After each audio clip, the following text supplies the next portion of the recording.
Most Motherwell supporters had waited their whole life to see their side lift a trophy. Then Tommy McLean showed up, pulled them back from the brink of bankruptcy. This is a story of Motherwell, the 1991 Scottish Cup final and one of Scottish football's greatest fairy tales. 4 minutes of extra time gone, and Motherwell draw on all their reserves of courage and determination.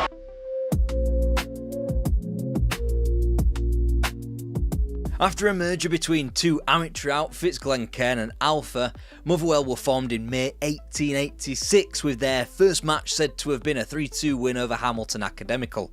Within 7 years they had turned professional, and when the Scottish League system bloated into two divisions, the Well, or the Steelmen as they were known, were one of its 10 founder clubs. The club played its first game at Fir Park in 1895, typically getting pumped 8-1 by Celtic in its inauguration.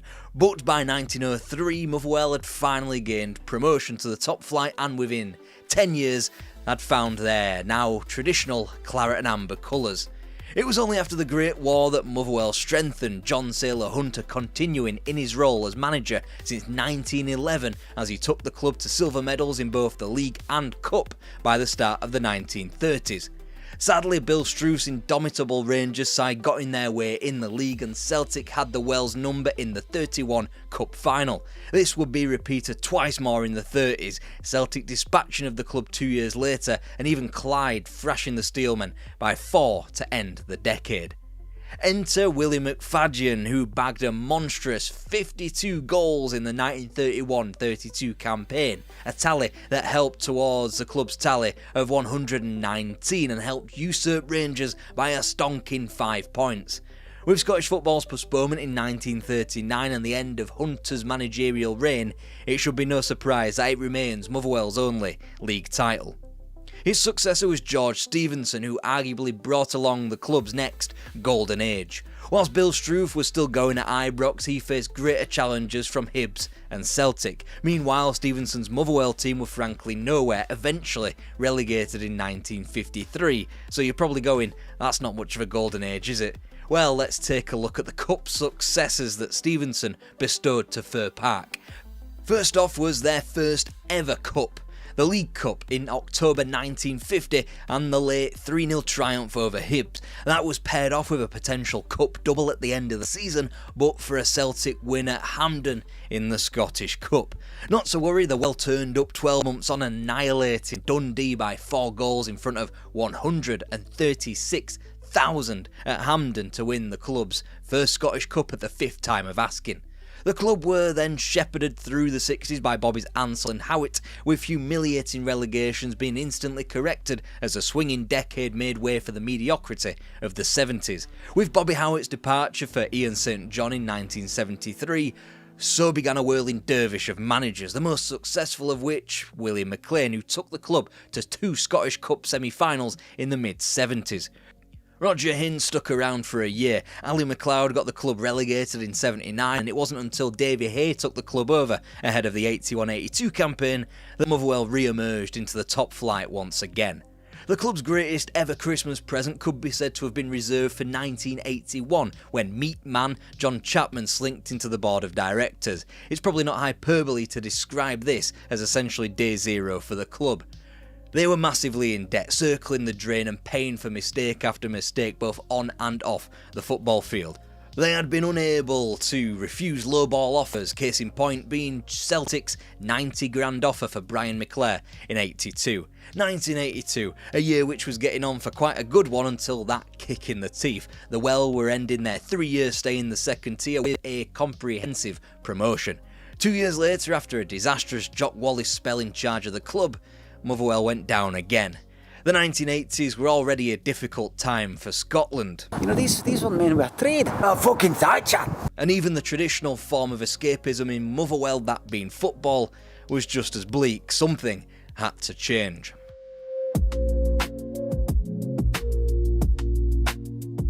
In June 1984, Tommy McLean was named as a new Motherwell manager, bringing Tom Forsyth with him as assistant from Morton. He had just become the 9th different man the club had employed in 11 years as manager, the task still the same, arrest the slide.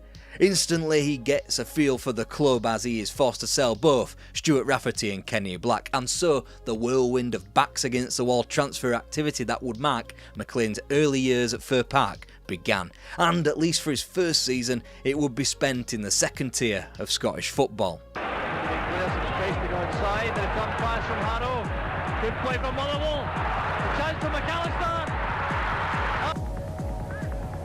forward with the header. The only sourceable footage of Motherwell's 1984-85 tells us two things. One, they were far too strong for the First Division, and the 4-0 triumph over St Johnstone was in fact played 4 days after the Well had secured their immediate return to the top flight. And two, Motherwell could on any given day still mix it with the best teams in the land, as they showed in the other piece of footage there, taking Celtic to a semi-final replay at Hampden.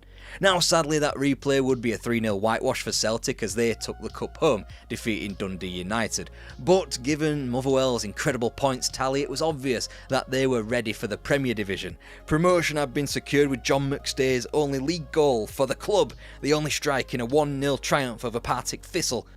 Alas, much like in '82 also when Motherwell were promoted, it didn't insulate the club from losing some big name stars. Gary McAllister and Ali Moughlan were both lost to Leicester for $250,000. Naturally that wasn't reimbursed into the playing staff, instead swallowed up whole into the overdraft. McAllister was said to be the best product of the Motherwell system, and McLean was busy designing his own policy, claiming it would take 5 years to bear fruit. Much like south of the border, pay disputes between broadcasters and organisers took up plenty of the 1985-86 season. Thankfully for Motherwell they were rotten, and even more thankfully they picked the perfect year to come up. Relegation had been suspended thanks to yet another Scottish football restructuring. Their 9th place finish level on points with a piss poor Clydebank, but it was the Steelmen who could boast the worst away record in the division and the most defeats. John Lyall was a rare bright spark drafted in from Dundee United, whilst Fraser Wishart had made his debut and looked decent enough in defence. The 1986-87 campaign showed a little bit more promise. Stay. Kennedy, and it's a beautiful goal by McLean. Of him, and now Mo Johnson. There's a brilliant ball. Aiken goes in. Can he make it? He's done it. A brilliant goal. McStay. There's no offside this time. Surely it's a goal. Yes, it is. Looks towards that far side. There's a touch. It's a goal. It's the equaliser. And this. No goal. Yes, that really is Motherwell being mere spot kicks away from eliminating Celtic and going to Hampden to play in their first final since 1955. The cup run was arguably the brightest spark of an otherwise tepid season in the top flight. In what was now a 12-team division, the bottom two would be going down, giving the Well more of a risk. Again, it was another fairly abject season on the pitch, with the highlight reserved for a non-competitive game when Kenny Dalglish brought up a Liverpool side to mark Motherwell's centenary year. Elsewhere, and again matters away from the actual football, McLean's vision for the future was further bolstered by the hiring of Bobby Jenks to serve as chief scout for the youth side. All round, the club was slowly but surely becoming more professional. And if you had to pick a highlight out from the league campaign, it was the away triumph at Ibrox in November against the new-look Graham Souness-endorsed Rangers. Ray Farningham with the late strike proving that money wasn't quite the be-all and end-all in a 1-0 win for the Well. Still, McLean had spent wisely. Stevie Kirk, Tom McAdam, Craig Patterson and Dougie Arnott all brought in over the course of the campaign. Paul Kinnard and Steve Cowan would follow ahead of the 87-88 campaign as Andy Walker departed for Celtic for big money. Wake up babe, new Scottish League restructuring just dropped, this time with 3 teams destined for relegation, ending a somewhat temporary 12-team league and reverting back to 10 clubs. This at a time when Motherwell were becoming robust and actually looking to be on the right track, even if they were certainly still mid-table fodder. In scoring 37 goals, the Steelmen scored fewer than 2 of the eventually relegated clubs, Falkirk and Dunfermline. Yet their defensive record was far greater than those teams and certainly better than Morton's abysmal 100 goals shipped. And yet once again the season was landmarked by another League Cup semi-final early on in the campaign. Kirk is a target. That's a good header. And a superb goal for Motherwell. It's Paul Smith.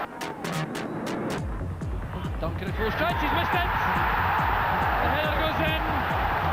against Patterson. That's towards McCoist. Fleck is there and the ball's in the net. Durant leaves it. There's Fleck. The great save at Falco's there. And typically that meant going down to an old firm team, this time the team of their day, Souness's Rangers. Meanwhile, at Fir Park, McLean had become a director at the club, such was the level of trust placed in the man. In the 88-89 campaign, goals dropped from 0.84 per game to 0.69 as Stevie Kirk netted 14 of the club's 25 strikes from midfield. Again, however, the Wells' defensive record was good enough to survive. Their 44 conceded on a par with Celtic in third. Thankfully, in this first 10-team season, Hamilton Academical were pure dog shit and went down with 14 points from 36 fixtures. It wasn't the campaign to be selling talented wingers like Paul Kinnaird, and whilst the establishment of Chris McCart in defence certainly helped, goals were needed. Colin O'Neill's 15 grand signing from Portadown, another string to the club's bow, but he was never going to be prolific from midfield. Motherwell. Steve Kirk has made a good run. It's a kick right to the corner of the box, taken by Kinnaird. And it's an own goal! Setting up a shooting chance. Still Russell. And Bobby Russell! Here's Steve Kirk for Motherwell, and yes, again. So the Well were doing just about enough to survive. Their league positions told us such, and whilst their points per game ratio averaged about 0.7, it had stagnated over the prior 3 seasons. Then the turning point, and he was called Davy Cooper, a £50,000 signing from Rangers. Not only did he give the club more of a nous going forward, but an extra dimension, unlocking Tommy Boyd in both defence and midfield, who had been with the club since he was a 16-year-old YTS trainee. Further firepower was added with the acquisition of Peterborough United's Nicky Cusack. New experience included George Burley on a free to replace the hole left behind by Fraser Richards, as a tribunal set his sail at 287 grand, enough to creep the Well back into the black. Well, it's not a bad ball. Cook was behind it. There's Boyd!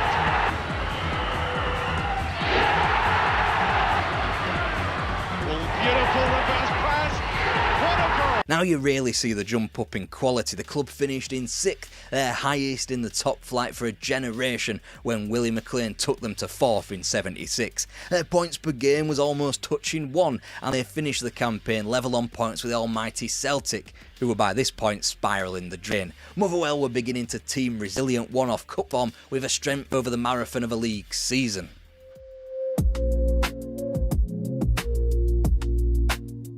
It was a new decade and a new feeling in Motherwell. Tommy McLean went for the jugular in the transfer market. A comparative fortune was splurged on action man haircut himself, Luke Nyall from Switzerland at 100 grand. Ian Ferguson's signature from Hearts demanded the same amount of money thrown at it too, whilst Ian Angus and Joe McLeod were also added in a much calmer summer that simply topped up the quality at Fir Park.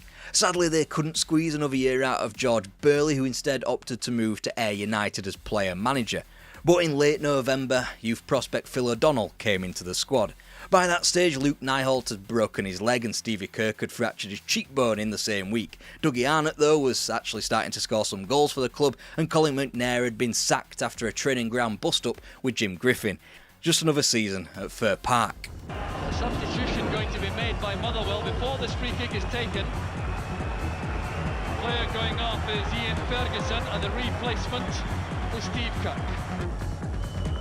Cross it goes to Kirk. And it's first shot of the match has put Motherwell ahead. After 2 months out with injury, it was Stevie Kirk with a winner against Aberdeen after just 18 seconds on the pitch. Aberdeen comfortably one of the bigger sharks in the draw, as Motherwell had just eliminated this year's title rival to Souness's Rangers. 4 days later, Nyholt spectacularly returned for a 1-1 draw in the league against Celtic. The result still left Motherwell in danger of relegation as they sat 8th and only 2 points off the foot of the table.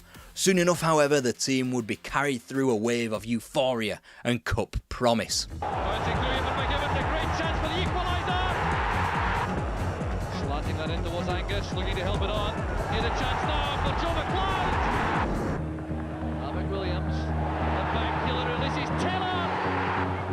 The early cross goes in, there's Cusack nodding it back. Here to Russell.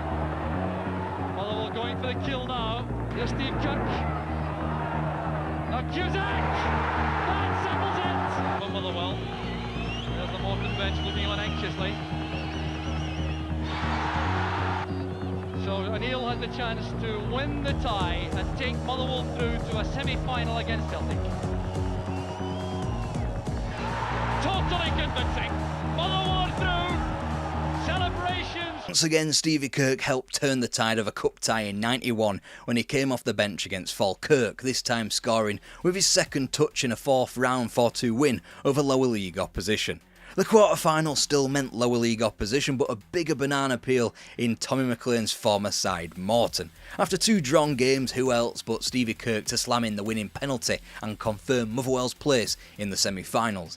They could no longer avoid the more punishing opponents as they were drawn Celtic, but this was a Celtic side that were still well off the pace and a Celtic side that Motherwell had just beaten 2-1 at Parkhead in the league. It was a much needed win as they pulled up to 7th ahead of Dunfermline to give themselves a little bit more breathing room and effectively sealing their top flight status for another season. And it's cleared off the line, it's in this time. Ferguson. And a fine cross, first time effort, there's a chance for Arnott. Motherwell are back on level terms. Headed there by Collins. Clear headed over Rogan. Takes possession from Motherwell. There's the header and equaliser for Motherwell. Now O'Neill. Run made by Cusack has a fine effort. Colin O'Neill has scored for Motherwell. And winning the ball from Dubček. Back it goes to Kirk. That's a delightful ball to the far post. It was in, the referee has given the goal. Steve Kirk has scored again for Motherwell. The Steelmen had shown steely focus to hold Celtic to a 0-0 draw in the first semi-final before 6 days later a completely different game as the usually stoic attacking Motherwell side smashed 4 beyond their opponents. For the first time in 39 years, the Well were in a Scottish Cup final. Now the whole time had gone completely bananas. Claret and amber all over the gaff, coach hire companies counting the cash. The Well were back at Hampden. In advance of the final, Motherwell won all 3 home games without conceding a goal. Against Hibs, Rangers and against final opponents Dundee United.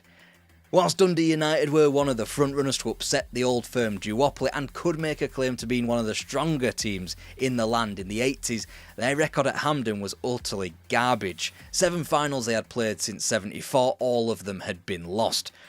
All the domestic cups they had won had been secured at Dens Park in the League Cup, home of their rivals, either in a replay or in an old Dundee final where their eastern venue made more sense. Motherwell's team cost a total of £435,000, almost half of that being on Luke Nyhall and Ian Ferguson. Only Ali Maxwell and Tommy Boyd remained from the squad McLean had used in his first season 7 years ago. Meanwhile, Jim Griffin was basically there from the start, signed in '85, but his career had been stop-start due to injuries. Sadly, one casualty of the 13-man squads for the final was John Philibin, who had played so well against Celtic in the semi-final. Regardless, Hampden was ready. Motherwell releasing the early cross. There's Ferguson. It's a classic from Motherwell. Boy, look at the way Kovacevic had landed an equaliser. The goal has been scored by Bob with a free kick. The keeper Craig Patterson getting up well. There's the header and the goal for Motherwell. To McKinley coming on. But there's a chance for Angus. It's time for United to come back. This Robbins cross, the chance is on! John Lyall for United! Here's a chance for United, Darren Jackson's on his own, out comes Maxwell! Jackson has scored! Alan Main. Main's in trouble, it's Steve Kirk! The super sub has done it again! That's fucking some result for the Well, isn't it?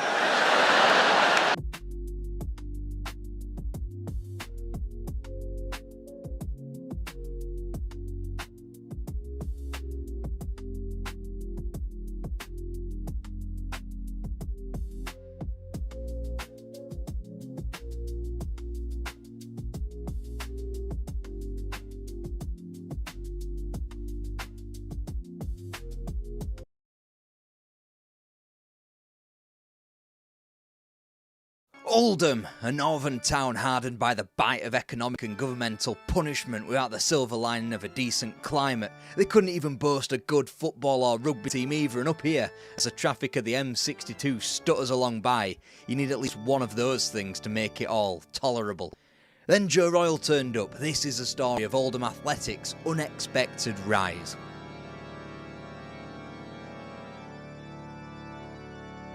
Here's your book recommendation for today. Mike Keegan's brilliant This Is How It Feels, which charters the Joe Royle era at Oldham. Now let's crack on. Oldham as a place, right on that M62 corridor, so if you can't provide a good football team, you better be able to be decent at rugby league. The 1910s was probably the best of both worlds for both codes, as Oldham Athletic appeared in their first ever FA Cup semi-final in 1913, and 2 years later, we're only 1 point off champions Everton in the First Division. Meanwhile, Oldham RLFC won 3 titles in 6 years, but this isn't what if rugby, is it now? Sure enough, Oldham Athletic bowed out of the top tier of football with their 1923 relegation, the postponement owing to war grinding the club to a complete halt.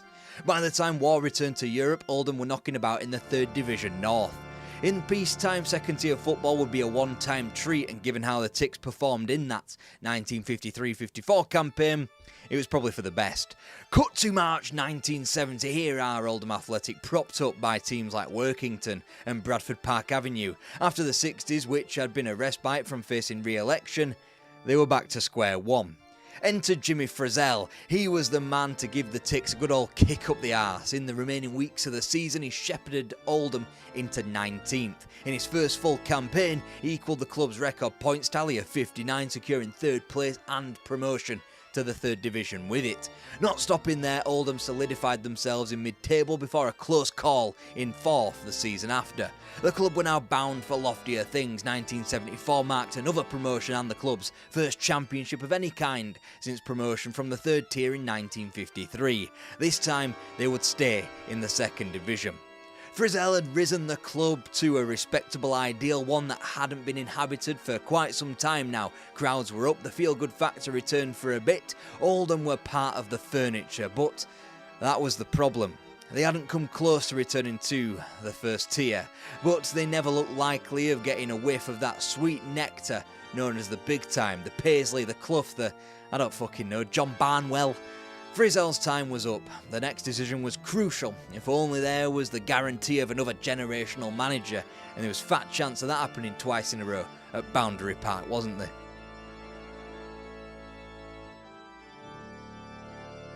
Joe Royle made his professional debut in 1966 as the country revelled in World Cup glory. From Everton's youngest ever player, he'd become an important cog in their title-winning machine in 1970. 12 years later, after stints in Manchester, Bristol and Norwich, his career had been cut short by a knee injury. His car broke down on the way to the job interview at Oldham, a job that paid him 10 grand less than what he was currently on. Anybody else would take those things as a bad sign. Now Ryan, Oldham need composure. Wild and Ryan. It's bobbled in. Palmer. Fulham want offside. It was a minor miracle that Oldham finished 7th, what with the bailiffs regularly swooping in to take furniture, the training ground constantly being flooded and the team having to dry themselves off with crusty, holy old towels. With the owners lined up to asset strip the club, scrapping the youth system, Royle surrounded himself with coaches Jim Cassell and Willie Donachie. This was the foundation on which the club would now be built.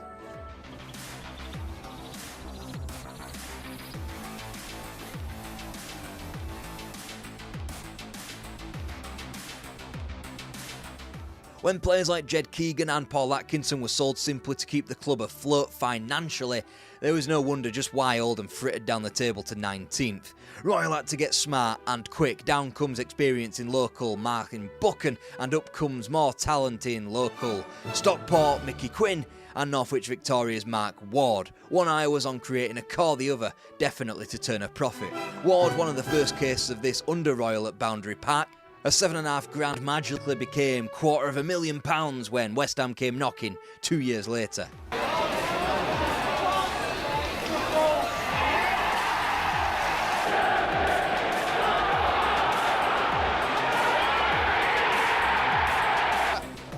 And here's Smith for number 2. There didn't appear to be much of an upward mobility about the club. New manager bounce hadn't been invented yet. Oldham finished 14th as their crowds dwindled from 7,000 to almost 4,500 in Royal's 2 years thus far. In terms of being smart in the market, Royal brought back Paul Atkinson for 5 times less than what he sold him to Watford for, meanwhile turning free transfer David Cross into pure profit when West Brom purchased him. There was always going to be movement in the market. Now the club needed to see movement up the table. And they did, initially. Entering November, they were encamped within the automatic promotion places, signing off October with a 4-0 thrashing of Brighton and Hove Albion, previously cup finalists, just over 2 years ago. Oldham wouldn't win a game until January 11th, though after that, their promotion wings clipped before they were allowed to flutter. The machine had started to whir, however. The transfer market spun a profit like nothing before. Mickey Quinn and Mark Ward plundered nearly $500,000 for the club, whilst Royal continued to hunt for bargains, most notably Andy Linnigan and Dennis Irwin from the other side of the Pennines.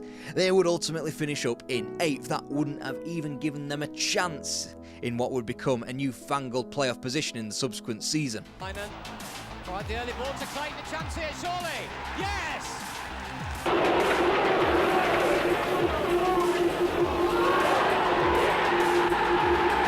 The trick was to strike whilst the iron was hot, and ultimately Oldham felt disappointed with only landing in a playoff position in 3rd. Naturally, there was a huge element of misfortune about it all. 12 months prior, this position would have taken Oldham up into the top flight. For the first time, Royal could actually spend some cash. Grimsby's Kevin Moore was a club record at 100 grand, whilst a now weary Leeds were plundered for the 3rd time in a year for the signature of Tommy Wright. Easily the costliest transfer, however, was a £385,000 forked out on a plastic pitch. Naturally, the gatekeepers of English football were furious. Oldham would have an advantage, they said. Their home record improved, sure, but to the tune of a measly 2 points, i.e. it would have meant fuck all difference given Leeds was 7 behind them. And Leeds it was awaiting in the playoff semi-finals, with first tier Charlton awaiting in the final. Edwards! Yes! Keith Edwards! Oldham had gotten close now, they wanted the lot. Funding this was well over £1 million in sales, as Kevin Moore and Andy Linnigan were quickly turned over to Southampton and Norwich respectively. Meanwhile, pure profit, to use a 21st century colloquialism, was gained from Hibs for goalie Andy Gorham. What did Oldham receive in turn? Well, Ian Marshall from Everton for close to 150 grand, whilst Manchester City and Leeds continued to be stung for bargain buys. Earl Barrett from Main Road, and after a tribunal, Andy Ritchie was belatedly prized from Elland Road for a meagre 50 grand. The rebuild was on.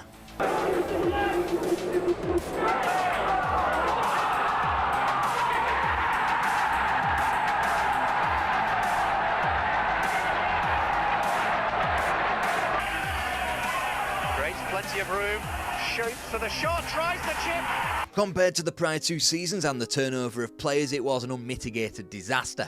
From spiralling the drain of potential relegation at the turn of the year, Oldham wound up losing just 4 of their last 25 league games to attain a more respectable 10th place. It obviously spooked those in power at Boundary Park, as a loss was actually posted in the transfer stakes, with the likes of Neil Adams, Andy Holden, John Hallworth, Tony Philliskirk, Paul Warhurst and Asa Hartford all brought in during the subsequent 88-89 season. Him to their heaviest home defeat of the season. The back pass. This found Ulverston and plenty of space for West. A great goal by Colin West. They could certainly score goals. In fact, only the promoted outfits of Chelsea and Manchester City, long before their cheat code ownerships, could boast a better goals scored record. And whilst there were Barrett and Marshall impressing in defence, Oldham's tally of conceding 72, sealing them into 16th place, and that concession rate was amongst the worst in non-relegated teams. At some point you're thinking, wait, this cannot be a video about a middling 2nd division team who are above average at turning a transfer profit.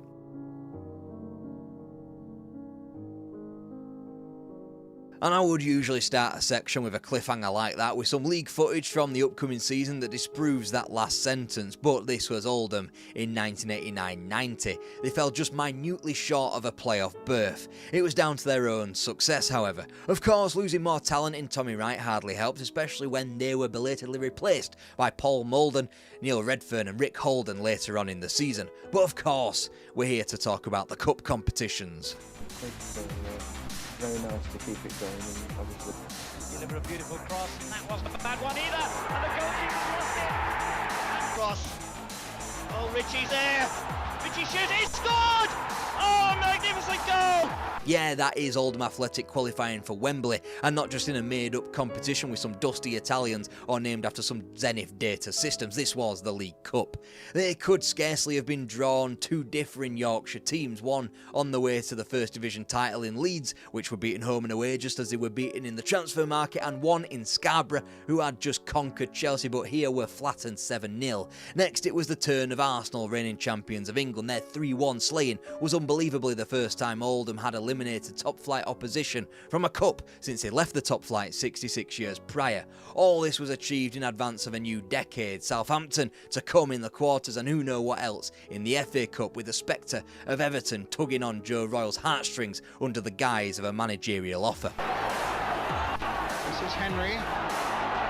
Then the cross back in, Richie! This is on now for Barlow. Richie's in there. And Richie! I'm sure Rodgers go on and score many more goals. He has done this season anyway.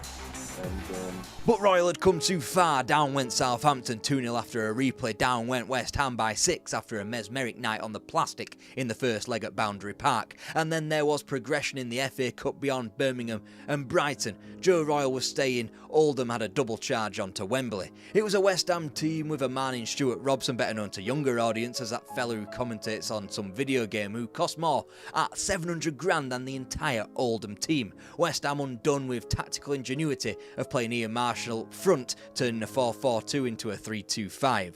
Then the draw came in for the 5th round of the FA Cup, and it had to be them, didn't it?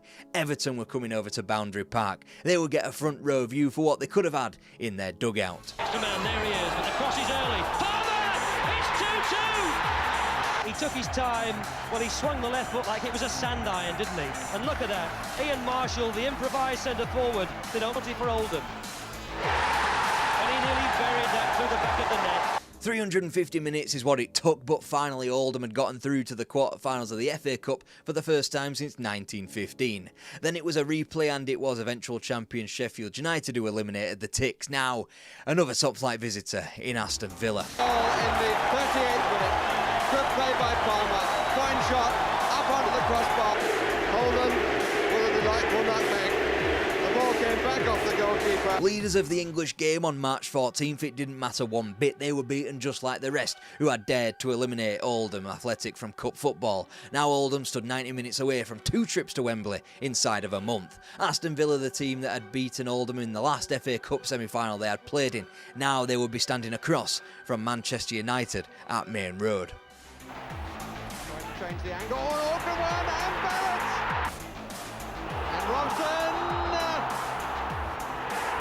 It's 1-1, but it comes to Gibson, and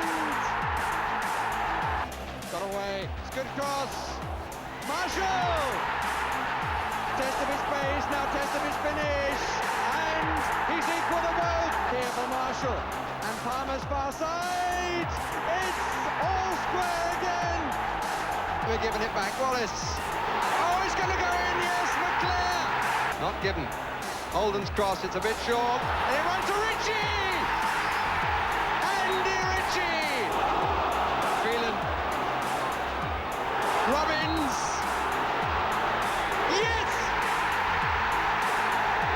We didn't know it then, but those heroic 2 matches of semi-final football would be against the next great dynasty of English football. Despite the wheels coming off the league season, despite the FA Cup heartbreak, Oldham continued to be seemingly the epicentre of England as a whole. The rugby team had been unfortunate to lose in their Challenge Cup semi-final a week prior. The basketball team, the Celtics, were even winning trophies. They could even boast one of the most popular bands, the Inspiral Carpets. This is how it really felt. The next stop was Wembley. Falling for Richie now. Good play this. And the shot by Richie. So suddenly Buck's way up forward now. And Jensen with a chance for Forrest. He's done it. And yes, this is how it felt to be Oldham, as their word meant nothing at all. Semi-finals, final, 11 games in 25 days, 65 games in total. Note to show for it. The buzz soon faded away from the town onto the metropolis next door that readied itself to conquer world football. It'd take time to be scraped off the canvas. Dennis Irwin, the first casualty at 625 grand to Man United of all teams. Then Mike Milligan sold to Everton at £1 million.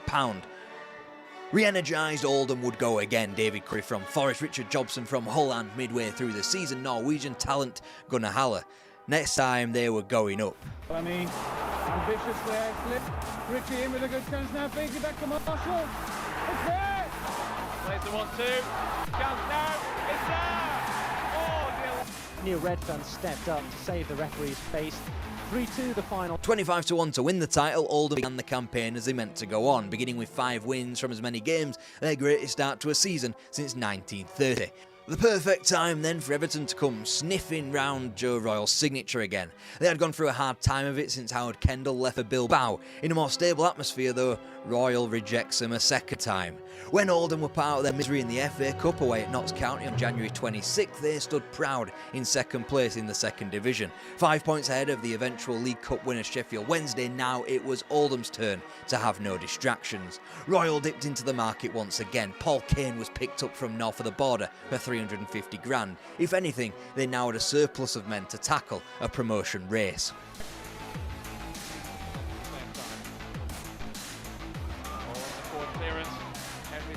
Cross, Marshall header, 1-0. Cross free and Marshall to drill home a perfect header. They've covered well, concedes Oldham's second corner. Jobson's underneath it, pushed onto the bar, it's in now. A 2-1 win over Bristol City on April 20th left things no longer in doubt. All that was required now was 3 points from the next 4 matches. 7 days later, away at Ipswich Town, they sealed it. Finally, after 68 years away and on the other side of 2 world wars and a Cold War, Oldham Athletic were back in the top flight of English football once again. Just over 8 minutes played. Rick Holden with the corner. Beyond Grobbelaar this time, intended by Barrett.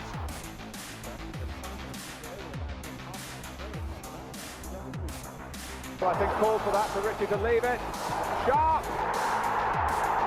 Entering the top flight of the sport, the strategy was clearly on defence as a trio of Brian Kilcline, Neil MacDonald and Craig Fleming were signed in the first weeks of the season. Meanwhile, Mike Milligan returned from Everton for less than half of what he went there for as a replacement for Neil Redfern, who was shipped out alongside David Curry to Barnsley for 400k. Paul Kane's sale back up north to Aberdeen was for the same amount as what he came down for earlier on in the year. By that point, Oldham was still alive in the League Cup after sinking Torquay United and Derby County, but they'd soon be vanquished at the home of the eventual winners of the competition, Old Trafford and Manchester United, in early December. Meanwhile, it was clear that Oldham were holding their own in the last ever edition of the First Division. Entering that League Cup outing in Manchester and December, the Ticks stood valiantly between the 1987 Cup finalists Coventry and Spurs in 14th. Another 4 goals. It could be 5. It is. Palmer. Oh, will break again. Bernard. 5-3. Points to Giggs. Chance for 6. As Brian Kilcline was quickly jettisoned in a rare loss in the transfer market, that money was more than made up for by the record sale of Earl Barrett to Aston Villa for £1.7 million. Leyton Orient disposed of Oldham after a third round replay in the Cup, but the Ticks more than made up for that in the league, defeating the eventual champions Leeds in February, as well as Sheffield Wednesday and Spurs in the latter weeks. Ultimately, it meant a sturdy enough 17th place finish, 9 points off the relegation zone, and teams like Luton, Notts County and West Ham, who either would never taste the Premier League or would do so belatedly. Now, it was time for a whole new ball game.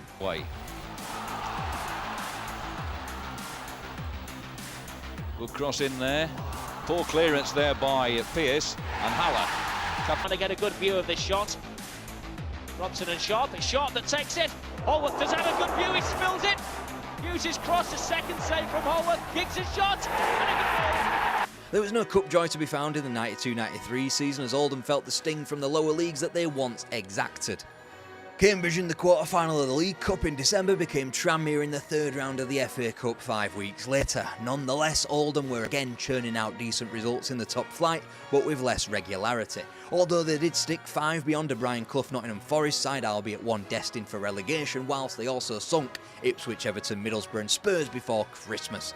Their second half of the season form was slightly more spooky as they won just 2 league games before March turned up and offered up a 1-0 win over the eventual champions Manchester United at Boundary Park. By April 17th and a loss at White Hart Lane though, the situation was beginning to look desperate. Oldham inhabited the relegation zone along with Nottingham Forest and Middlesbrough and faced a 2-point deficit against Sheffield United. Then, the revival. Watch the centre-backs just to see who's going to win it. He doesn't. Breakfast control's not good. The lanky striker had simply to lift the ball as James dashed off his line.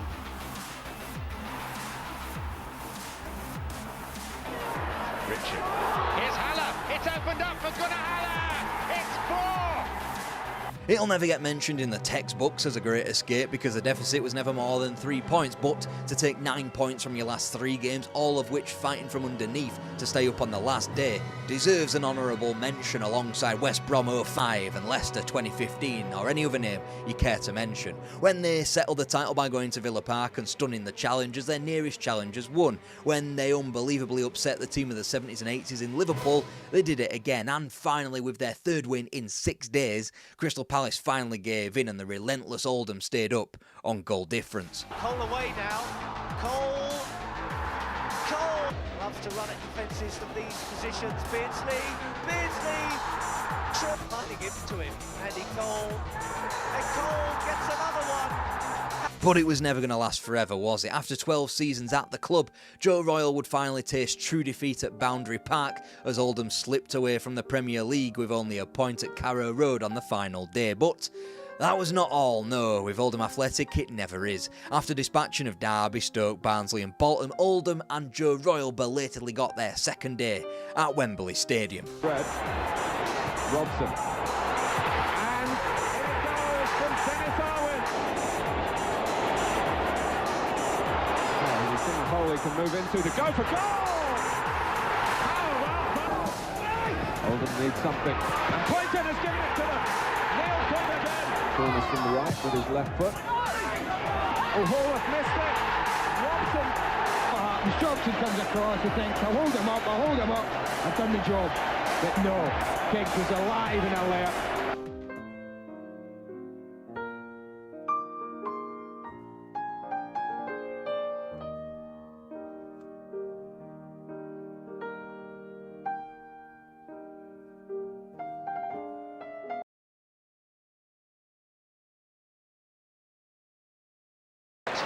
It was a lovely move, and the ball will take a fair bit of retrieving from that schoolyard.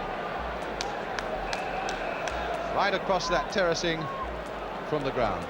A lovely move. All the big London clubs have been set in stone by the 1970s. Arsenal, Spurs, Chelsea, maybe even West Ham if you're feeling fruity. Then another challenger arrived on the scene. This is the rise of Queen's Park Rangers.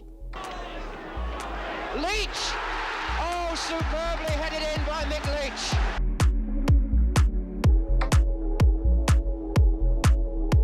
If you must know, the year's 1882 and a club called St Jude's Institute has just been founded by pupils from Droop Street Broad School in Paddington, Swats. Later that year, they combined with Christchurch Rangers to make a club called Queen's Park Rangers with dark blue and light blue halves before green and white hoops were settled on. Just as the 20th century came to greet them, QPR, as they'd forever be abbreviated to, were admitted into the Southern League, winning it within 9 years. Out of that sweet little deal, they got to play the champions of England, Manchester United, in their first ever Charity Shield. The match was drawn 1-1, but ultimately the Shield headed up to Old Trafford after a 4-0 loss in the only replay the competition saw. Sadly, this was before the days of sharing the Charity Shield, which happened 11 times between 1949 and 1991. 4 years later, QPR would win the Southern League again, handing them enough bravado to think they could waltz on into the Football League to take Stoke's place in the second division. So they resigned from the league, Spurs were elected to the Football League instead, and QPR had to grovel for their position back in the Southern League.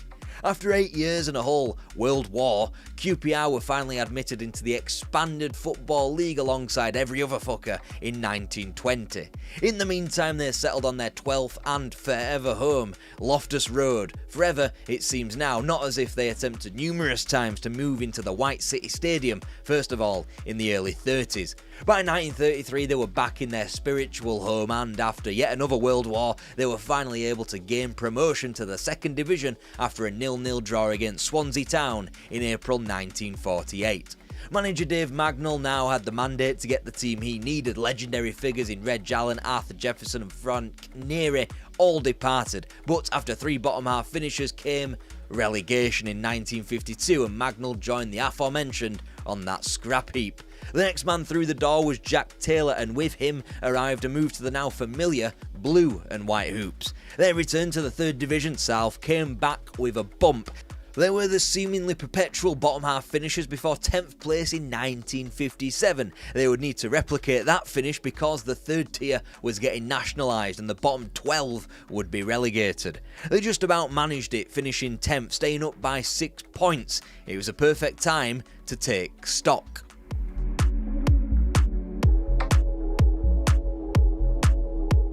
Alex Stock was a former soldier and formerly a QPR player too. He was hired in 1959 to stop the club becoming stagnant after they had been equally as unimpressive in a new nationalised 3rd tier. Led by the goals of £750 signing Brian Bedford, they achieved 8th in 1960. Clive Clark and Mark Lazarus were on the wings. Whilst Clark was sold, Lazarus' career was revived. Come on, I had to make that joke at least once, you little eggs. The next 2 campaigns were a kind of success that almost caused the club's self-destruction. Naturally, Bedford was in the goals in the 60-61 campaign, netting another 37 as Rangers finished only 2 points behind the promoted Walsall. But he didn't relent, scoring an improved tally of 39 as QPR's 111 goals in the league weren't enough for promotion. They regressed a point and a place back into 4th behind the promoted duo of Portsmouth and Grimsby. These performances drove up attendances at Loftus Road, giving the club the false belief that they needed to move to White City yet again. 3 mid-table finishes in what was generally a cavernous, decrepit dump of a ground saw the club limping back to Loftus, a place which had been their one true home throughout their entire existence. That summer, 1965, Bedford left a mere 6 goals away from George Goddard's record, at which point you'd just suck it up and bag your goals and then move, especially in a world without a transfer window. QPR, though, were now moneyed through the means of new chairman Jim Gregory, who had a plan in place. That involved acquiring a load of talent. Les Allen being a record 20 grand from Spurs before Keith Sanderson, Jim Langley and Ian Watson all followed him. With 33 goals, Allen nearly led QPR back to Div 2. Well, they were 3rd but a staggering 8 points off the pace set by Millwall, who went up in 2nd. Late on in the season, the man who could potentially turn this ship around was acquired, Fulham's Rodney March, for 15,000 smackers. It should be noted that a burgeoning youth team had produced the likes of Frank Sibley, Derek Healy and Tony Hazel, as well as the Morgan twins and Mick Leash. If ever a team was ready to go up, it was this QPR team, so they did, making an absolute mockery of the 3rd tier, earning the title by a ludicrous 12 points in 1967, 5s against Grimsby and Scunthorpe, 6 against Doncaster and 7 more against Mansfield. And it wasn't even the most impressive thing about QPR's season, nope, for the first time they dared to venture deep into a cup competition. They had never got beyond the 2nd round of the League Cup before, but after Marsh's 4 at home to Colchester and the sinking of Aldershot in a replay, QPR had breached the floodgates. They could no longer be stopped. Swansea, Leicester and Carlisle all dispatched before the 2-legged task of 2nd tier Birmingham was done in eerie comfort, 7-2 on aggregate. It meant Wembley and a West Bromwich Albion team who were a good cup team, defending champions of the League Cup in fact, but not one of the elite. Grant for hope. And now comes Fraser. This is good football. And they fail and there's Brown with a chance. Got Clark with him and Clark is onside and Clark's made it through. Kick for the Rangers. 11 Albion men back in their own defence. And it's a goal! Scored by Morgan. Oh, it's a goal! A great goal! Lucky Marsh has scored! Oh, what a goal! Hunt. Lazarus and Hunt. Lazarus, it's a goal! Rangers are in the lead! Under normal circumstances, I'd now be able to regale you with what happened to QPR in Europe, but unfortunately the FAIRS Cup only permitted teams from the top flight to participate. So what did QPR do? They just went ahead and got promoted to the top flight at the first time of asking, just like that. Rodney Marsh didn't replicate his astounding 44 goals, what with the advanced level of opponents and missing the start of the campaign because of a broken foot. Nonetheless, QPR earned 7 wins from their opening 9 matches and continued in the same vein. And yet by the final day things had to be sealed. Not even first place Ipswich were mathematically up, but a minor goal scoring miracle out of Blackpool was required. QPR, who were second, led the goal average stakes by 0.24, so they simply had to match Blackpool's result. Welcoming Aston Villa, with Blackpool sinking Huddersfield 3-1, QPR just about nodded themselves in front to go up. They were officially in the top flight for the first ever time. It ought to have been a period of celebration.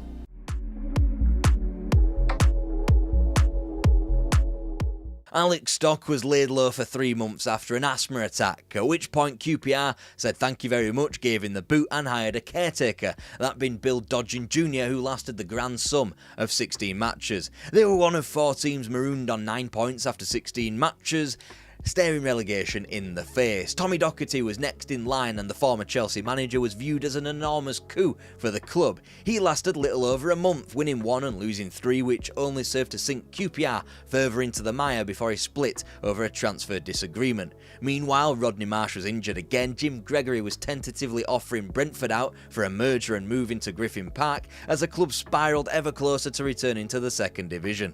The man hired was one already in the building, Les Allen, who gave up his playing career to take on the role full time. Clearly the first stab at the first division was already a busted flush. The club finished bottom and were promptly relegated. Immediately there was an attempt to remedy the situation. A record £70,000 laid down for Spurs' Terry Venables, whilst Clive Clark returned to Loftus Road. After 2 mid-table finishes and a change of manager from Allen to Gordon Jago, a transfer that ruined not just 1 but 2 bits of silverware happened. Rodney Marsh, well on course to obliterate his prior campaign's 23 goals, left for Manchester City. He was joining the First Division leaders, so had every right, but his signing led to consternation at Main Road as they eventually slumped to 4th. Meanwhile, QPR's potential push away from 4th and into the top 2 promotion places was hampered by 1 too many draws, even if the club did go undefeated after Marsh's departure. The man Jago hired to take Marsh's position was a combination of Stan Bowles and Don Givens. Add Burnley's Dave Thomas to the mix and a continual stream of youth products headed by Jerry Francis, and there was only one way that QPR were going. Got Givens in the middle, and Givens now will hit this one! Oh, a flying goal! Casper to get back to an onside position. Givens. Leach.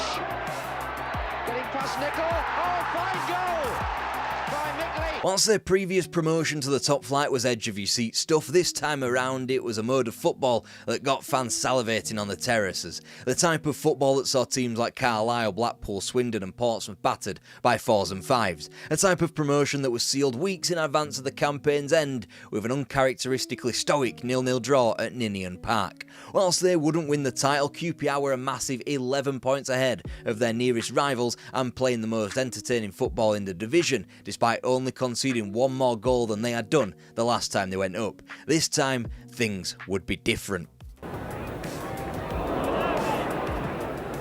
Thomas with a shot! And a goal! Thomas with the corner. Mancini. Leach. What a great goal! McLeach! Oh, Batson was risking something there. Thomas, his balls! What they had lacked the previous time they were here was experience. The acquisition of Frank McLintock at the back delivered that in spades. This was a team that was hard to beat, as proven in 17 draws from 42 matches, but one that could provide shocks against the biggest teams in the land. Just ask the likes of Arsenal, Everton and Man United, all recent champions who went down to the hoops. The result was 8th place, closer to European football than to the expanded 3 relegation spots, and a goal-hungry Stan Bowles who had definitively become the talk of Loftus Road. By the onset of autumn 74 and just 1 win from their first 9, Gordon Jago fled to Millwall. The second season was always going to be difficult, even more so when a big reason for why they were there had just done one.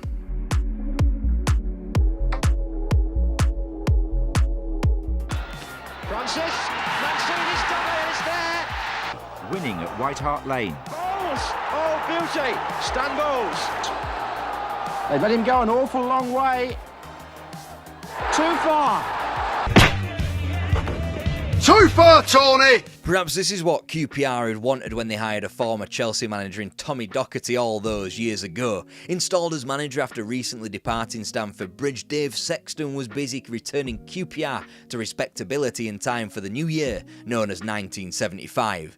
Before Christmas, he had steered the club to wins at places like Molineux, Ayrsham and White Hart Lane, and also a creditable point at Highbury, whilst Liverpool came down to Loftus Road and could be described as being fortunate to leave with both points in October.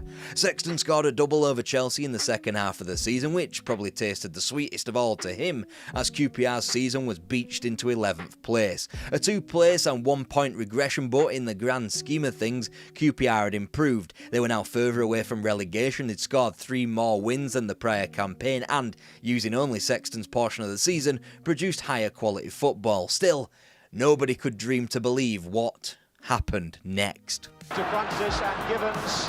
Back to Francis, it's a good chance here. Oh, superbly taken. This. Leach! Oh, superbly headed in by Mick Leach. The totemic Liverpool side were beaten, albeit one without Bill Shankly and with Bob Paisley, who hadn't won a trophy the prior campaign, though still it was a monumental shock. Sexton, a man imbued by total footballing beliefs, had taken his squad to the elite teams of the day for pre-season, beating those of the ilk of Borussia Mönchengladbach and Benfica, and it had clearly worked. Don Masson, a signing midway through the prior season, was beginning to dictate things in midfield, whilst Chelsea's John Hollins was purchased during the summer. Everything was buoyant at Loftus Road. Jerry Francis had just been named England captain, reigning champions Derby had just been pummeled 5-1 at the baseball ground, and the summit of English football was about to be reached. Gillard going right up on the goal line. It's already taken though as Bowles turns it in. Gillard with a header against the crossbar. Yes! It's David Webb. Good long crossfield, knocked back the other way. Thomas comes to Masson. Oh, I said! Jerry Francis, the Everton defence completely split. Only the goalkeeper, an empty net now, and that's 3. Thomas being pulled and pushed a bit by Kenyon, but keeps his poise to put it away with such neatness. Stan Bowles, who's really looked the part this afternoon.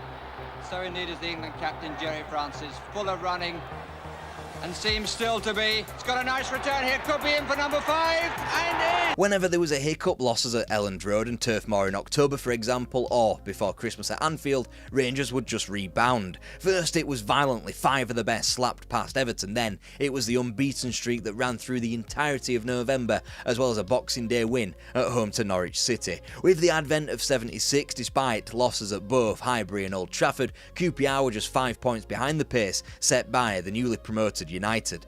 After defeat at West Ham on January the 24th, the R's really did get going. Victorious at Villa Park, wonderful at home to Wolves, and Tottenham twattered on Valentine's Day. There was beginning to be no stopping QPR. Whoa! Oh, what an incredible goal! That's loose, and it came off David Weber's mill. Thomas, ever prepared to have a crack, and he's made it. A good pass. Nice little chip across too. And there's the goal. Masson. And with his first touch of the ball. Find it. Finds on Masson. Loading it in there towards David Webb. He's done it. There's Jim Platt. And he's got it. Outnumbered, but here's Gibbons. Yes! As well. And he almost got there. And he might still get there. Francis hammering it in. That's number 3. Still Bowles. Will this be the 4th? Yes! Famous gambler Stan Bowles had stuck £400 on his own team to win the league, least of his problems off the pitch, but he could barely be touched on it. Before a trip to Carrow Road on April the 17th, QPR led Liverpool by a point and were the only team that could feasibly still catch them. Only 3 matches remained. That was the day the momentum shifted in the title race, Norwich coming back to win 3-2 whilst Liverpool overtook Rangers with a battering of Stoke. Still, there remained only a point in it, and with triumphs over Arsenal and Leeds, QPR returned to the top of the table by virtue of having played more games than Liverpool. QPR's season was over, they were top of the league. They had played all their games but were not yet champions. Liverpool had half an eye on the UEFA Cup Final's second leg in Bruges 2 weeks later, but in the league, the permutations were simple. One match remained, their trip to Molineux. A win for Liverpool would confirm the title. A draw took us into the murky world of goal average. Meanwhile, at the other end of the table, Wolves still needed a result themselves. More desperately for them, a win would stave off relegation should Birmingham lose against Sheffield United. Remember for any of the Liverpool fans in attendance, but with quarter of an hour to go, they trailed to Steve Kinden's opener. Under 15 minutes left and Liverpool still looking for this vital goal. Chipped up in the box, on by Toshek to Keegan, and the Old Firm have done it. Neil knocking it in, comes sideways, Toshek taking his time, but using it to perfection, 2-1. Ending the match and the season in fine style. Here's Ray Kennedy, slipped his man quite superbly, and what a lovely left foot to make it 3-1. The first two goals from the Old Firm of Keegan and Toshek, and the last one from Kennedy, who's made such an advance this season.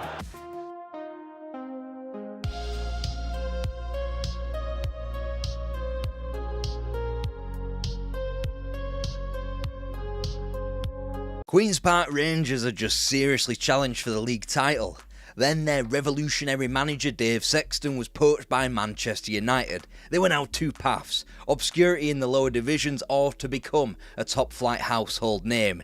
This is QPR, the underappreciated London football club.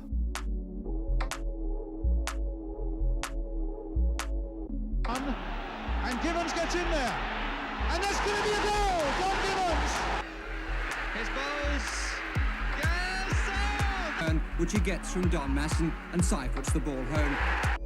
So that was QPR's first stint in the European game. With Dave Sexton's departure to Manchester United, there was the chance that that could be the long and short of the hoops on the continent. At home, imperious, sinking all the opponents, impressively sticking 5 beyond Slovan Bratislava, Fairs Cup winners less than a decade ago, before whitewashing both FC Köln and AEK Athens 3-0. Stan Bowles set the goal-scoring record for a British player in a season of UEFA competition with 11, bettering Dennis Law's tally of 9 from the 1968-69 European Cup. Whilst John Walk's tally of 14 from the 1980-81 UEFA Cup for Ipswich remains the all-time British record, no Englishman has surpassed this. Sure, you might be able to squint and count the Leeds-born Erling Haaland and his 12-goal tally from the 2022 Champions League season, but only Harry Kane and Alan Shearer have been able to match 11 goals. Either way, it all ended in tears when AEK were able to dispose of QPR via penalties after equalling the 3-goal win in Athens in the quarter-finals. It was some of the best football played by an English side ever in Europe, and of course all of those energies meant that the same type of domestic season wasn't allowed. Still though, QPR remained resolute enough to finish somewhat comfortable in mid-table. With Sexton gone, the whirling dervish of QPR managers transpired. First, it was former player Frank Sibley, who lasted just a season. He shunted the club perilously close to relegation, a point and a place ahead of the doomed West Ham. The next cab off the rank was Steve Burtonshaw. He fared even worse than his predecessor, claiming just 6 wins as QPR sunk into the second tier. He did leave somewhat of a legacy by handing Clive Allen his debut, however. To say it was a profitable debut was a bit of an understatement. The young marksman netted a hat-trick at home to Coventry in April '79, which ultimately proved to be a death rattle for the club, before finally Tommy Docherty was back at Loftus Road on the other side of being ditched by Manchester United for cozying on up to the physio's wife. Whilst he did have experience of rescuing a club from the second division, he was unable to work similar magic in the capital. QPR's final resting place was 5th, but he was gone after a poor start to the subsequent season. This was a club that could no longer rely on Stan Bowles, Don Givens and Phil Parkes, all sold by the time the next manager arrived at Loftus Road. Terry Venables, he was the familiar face around the place. Formerly a player at QPR, he was last here when the club needed to be dredged back into the top flight. Now they found themselves in a similar position. After 4 years of attempting to make Crystal Palace the team of the 80s, perhaps QPR were the real club of the 80s from the capital. Spell for Mike Flanagan. He thought he'd scored from the free kick, but Silkman was given the credit. 1-0 to Rangers. The chance fell to Flanagan. He was sure he'd slipped the ball in the box, but the goal was given to Tony Kerry, so 2-0 to Rangers. And he certainly made the third. Steinort scored it 6 minutes from time. So after the turbulent start to the campaign, 8th place and 7 points off the promoted Swansea City was deemed alright. Venables had wasted little time in fine-tuning his squad, signing Oldham's Simon Stainrod with the Balls Marsh succession plan in mind. Also in were a bundle of his former Palace players, from Terry Fenwick and John Burridge to Jerry Francis. The main signing in through the door in the summer of 1981 though was 350 grand spent on OmniTurf. No, he's not a tricky Czech wing, but a plastic pitch that would become all the rage / much maligned depending on which football club you supported. Ironically enough, the other famous team to play on a similar surface were the first opponents on the plastic, Luton Town, who would win 2-1 and promptly install their own plastic surface. Much like Luton, there wasn't much of a wild difference in QPR's fortunes on the new turf. They achieved 1 fewer defeat and 4 more victories, but that likely had something to do with the change of manager more than anything else. Clive Allen had endured a bit of a weird soiree after his £1 million sale to Arsenal. He left for Palace without playing a game before rejoining QPR for half the price of his sale ahead of the 81-82 campaign. A campaign that would go down in history as yet another near miss for the Hoops in the league, thanks to latter-day defeats in Barnsley and Luton, but one that was fondly remembered nonetheless, for one reason. We wonder if Palace can hold out.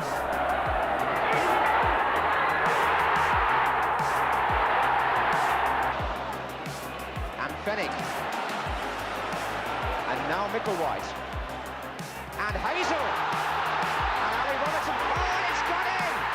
Clive Allen. After sneaking through replays against similar opposition in Middlesbrough and Blackpool, the run began in earnest on Valentine's Day Eve at home to Grimsby Town. With triumph there, it unlocked a first FA Cup quarter-final since 1974. Then they were beaten at home to Leicester. Here, Clive Allen saved the day at the last to send QPR into a first-ever semi-final of the grand old competition, where West Brom awaited. Sent flying up the league under Ron Atkinson, this was the Baggies' first campaign without him, and thanks in part to that and a winner from Clive Allen again, QPR had booked their place at Wembley for only the second ever time. It's there! It's there! Roberts was Hazel's flick, and Fenwick was in there, and it's a goal! But went on. And what happens here? Tony Curry comes in with the tackle, down he goes, penalty, Hoddle to take. Scores. Never has a penalty been missed in an FA Cup final at Wembley. The unbeaten run at Wembley was over thanks to Glenn Hoddle, first with his goal in the first game in the depths of extra time, then with his winner from the spot early on in the replay 5 days later. Spurs had retained the trophy in what was a poor imitation to the instant classic they played with Man City 12 months prior. QPR have yet to return to the grand old stadium, under the guise of an FA Cup final at least. Nonetheless, and despite Hoddle's 2 goals, Gary Waddick had done such a good job on the mercurial Spursman that he had earned himself a regular place as a midfield enforcer. Had Clive Allen not risked himself in the first game, missing the replay through his injury as well, the story could have gone oh so differently. Alas, he was fit and firing ahead of the 82-83 campaign. And a ceiling breaking forward for number 2.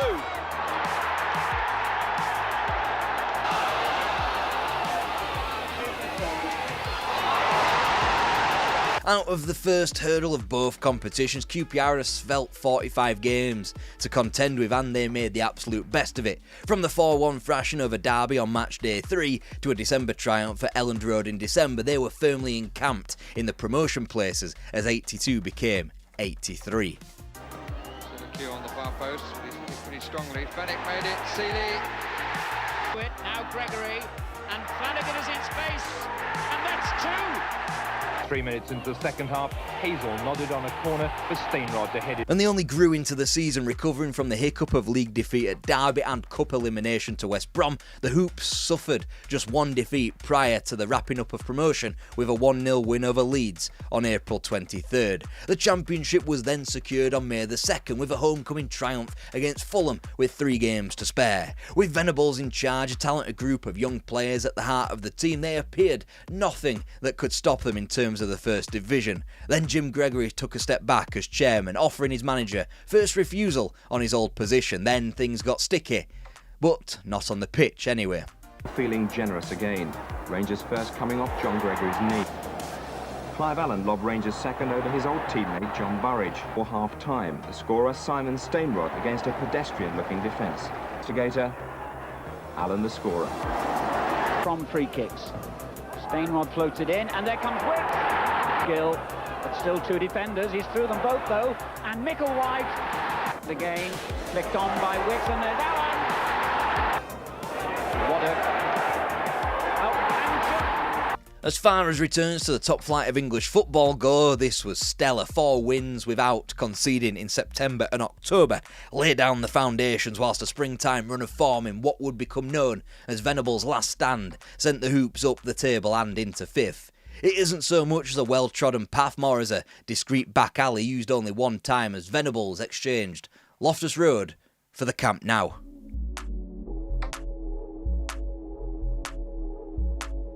Nick's got a clear on the far side, and a shot by Gregory. And Wicks has got there at the second attempt. It comes to Faraday, and it's half. Rangers look for a third goal. Stewart's cross. Windsor beaten by that fine challenge by Warren Neal, who tries the shot. Oh, what a goal! It's a good-looking cross, and it's met beautifully. But onside. Bannister.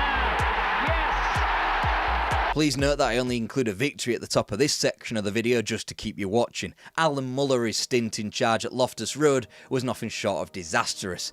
The reverse leg of this 6-2 win in Partizan Belgrade was famously a 4-goal defeat in Belgrade. Outside of that horrific reverse was a 5-5 draw against Newcastle United, another game in which QPR had trailed by 4 goals. Finally, Mullery's time at the club was ended by a monumentally bad performance, 4-0 at Filbert in December, a result which left QPR 18th. The club had lost Clive Allen, but in Gary Bannister, QPR had seemingly found an even more prolific forward. Whilst he'd score almost a goal a game across his first 15 outings, that rate wouldn't stick around for too long. Frank Sibley was airdropped back into the club for another caretaker stint, doing just about enough to keep Rangers in the top division, with a brand of inconsistent results that would see a home win over Arsenal one week and then have them shipping 5 at Villa Park the next. The man hired in the summer of '85, Jim Smith. He'd delivered top-flight football to Oxford United, presumably seen another talented manager about to take an upwardly mobile club and threaten QPR's First Division status. They simply dragged him from Robert Maxwell's clutches and into Loftus Road. I'm sure they're really enjoying themselves in this fierce cut play, and there's the goal. Shall the better done? Yes! Saved by Barron. Straight through now. No doubt about it. Get it back for Fillery's shots. Oh, and his own goal! Rush putting it on to Johnston. It's in the First Division than Wayne Faraday.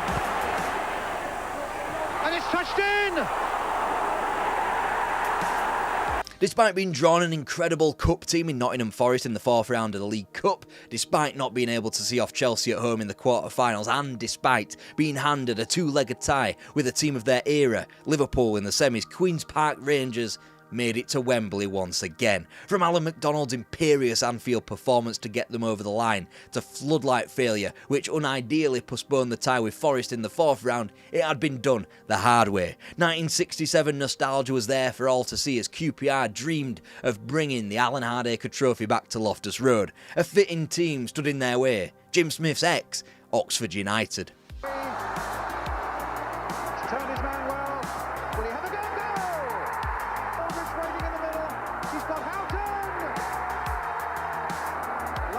Shot. and if you listen closely you can just hear the wind taken from the sails of the hoops, can't you? There was no finer chance for them to lift a trophy, and there was still to be no return to Wembley by the means of a major cup final for the team in blue and white. For a team distracted by Wembley and shackled by 20 league defeats, 13th place and relative comfort was good going. There can't be any mention though of the 1985-86 season without the following footage.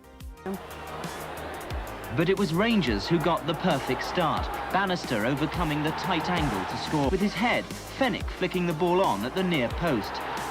Not to be left out, John Byrne decided to take on the defence single-handed. Half produced yet more success for Rangers. This made it a hat-trick for Gary Bannister.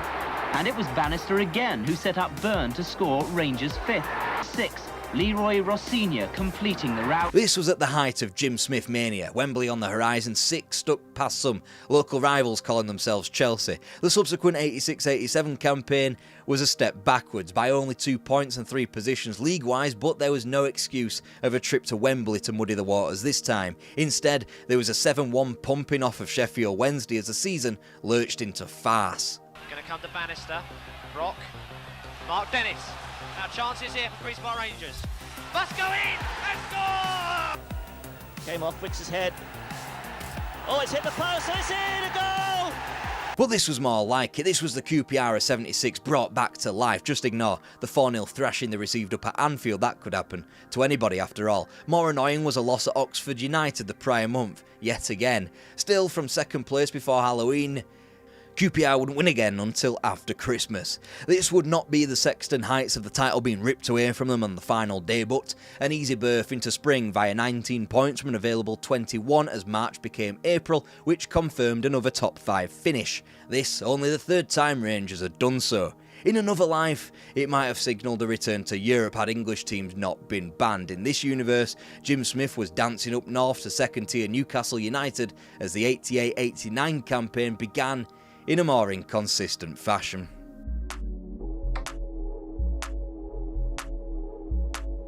Right, is taking the penalty and scoring it. Improvisation.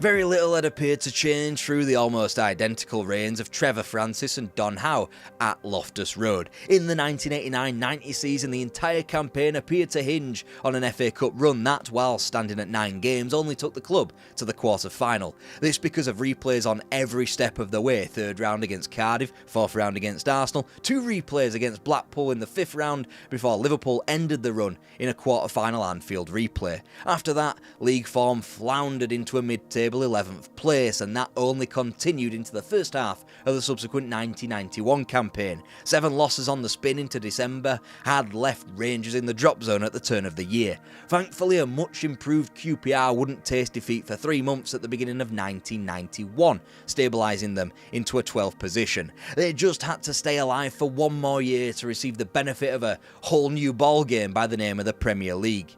There was a squad hidden in there somewhere: Andy Sinton, Les Ferdinand and Ray Wilkins to name a few. A squad good enough for top half football, despite the recent departures of David Seaman and Kenny Sansom. New manager Jerry Francis, taking over from Don Howe, also had grass to work with, as the Omniturf was another departure out of Loftus Road.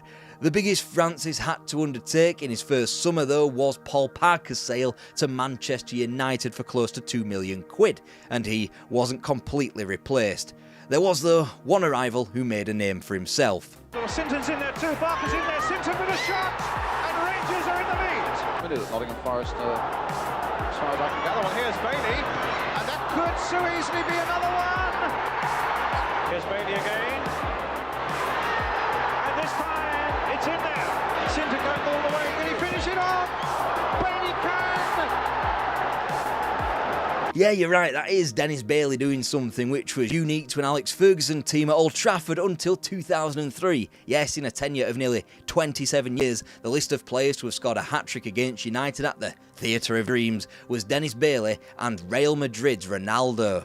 This was a QPR team that hadn't started the season particularly well. 15th as 91 became 92. United were at the top of the table. QPR had never won at Old Trafford before, and Dennis Bailey had been signed from third-tier Birmingham City in advance of the season. It wasn't a case of flicking a switch and QPR being simply good again. They didn't win in the 2 games beforehand nor in the 7 afterwards, but they cobbled together enough wins in the latter weeks, one against incumbent champions Leeds in March as well. 11th, both the median in the league and QPR's median in their current decade-long run, which was the finish, but it was good enough to send the club into the Premier League. Sinton to his left. Andy Sinton bearing down on goal. And it's in from Ferdinand. Another one of Ferdinand's runs. He's through. This could be the first one. Oh, splendid goal. Ferdinand. And here's Impey. After 4 games, it was abundantly clear that Queen's Park Rangers had mastered whatever this newfangled Premier League was. Andy Sinton got the first Hoops goal in the league away at Main Road, whilst Les Ferdinand banged in 3 goals in the wins over Southampton and Sheffield United back at Loftus Road. It was a mean defence shepherded by Darren Peacock at the back, as QPR lost just 1 of their first 11 games in the new division. In 4th spot behind teams like Blackburn, Norwich and Coventry, and only 4 points off the pace, there was every chance that Rangers could keep this up. Just ignore the scarier opponents in Villa, Man United and Arsenal directly behind them for now. Whilst form would creep into the more inconsistent side of Rangers as 92 drew to a close, there were still landmark victories over Spurs and the reigning champions of England in Leeds. As such, they were now 7th and still within the mix of what was a condensed league as we all welcomed in 1993. Towards Ferdinand! 4-3 QPR. Great 1-2 with Bradley Allen. And Les Ferdinand is simply in sensational form. And yes, that is Les Ferdinand hitting back-to-back hat-tricks as the would-be relegated Nottingham Forest were edged out 4-3 and Everton were slapped for 5 at Goodison Park. Of course, Ferdinand was the first to complete the feat of hat-tricks in successive Premier League games, and something that has only been repeated by 5 players. Ian Wright following that up in March 94, Didier Drogba ended 09-10 and started 10-11 with 3 goal hauls, and Wayne Rooney began the 2011-12 season on fire. Since Erling Haaland and Harry Kane have managed the feat on 2 separate occasions, with Kane the only to come in the same calendar year. It was part of an undefeated end to the campaign which saw QPR finish 5th. That's 3 places and 4 points ahead of the next best team from the capital in Spurs. Meanwhile, Arsenal finished way back, but I'm sure the FA Cup and League Cup were able to flow their abundance of tears. Sadly, because of the English exodus post-Heysel, the nation's coefficient hadn't yet recovered and QPR's finish would not be good enough for a European qualification, thanks to only 4 places being dished out. Still, Jerry Francis looked to negotiate a tricky summer in the market as Sheffield Wednesday prized Andy Sinton up north, replacing him Trevor Sinclair in what was the 2nd Premier League season. The sequels, however, well, they just never match up to the originals though, do they? Les Ferdinand now for Queen's Park Rangers. Through to Trevor Sinclair.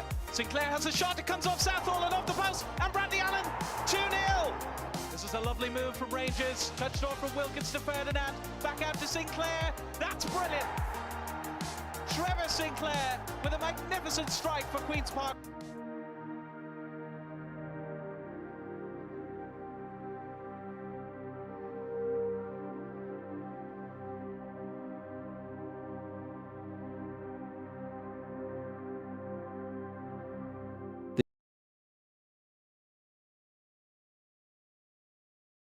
Stoke City had had a half-decent time of it. For a provincial club to have spent over 20 years in the top flight was certainly punching above their weight, a far cry from their bankrupt early days. Then, in 1953, they suffered relegation, entering a bold new decade where the perpetual stars of English football were formed. They needed to return fast. Tony Waddington gained promotion, and soon his club would as well.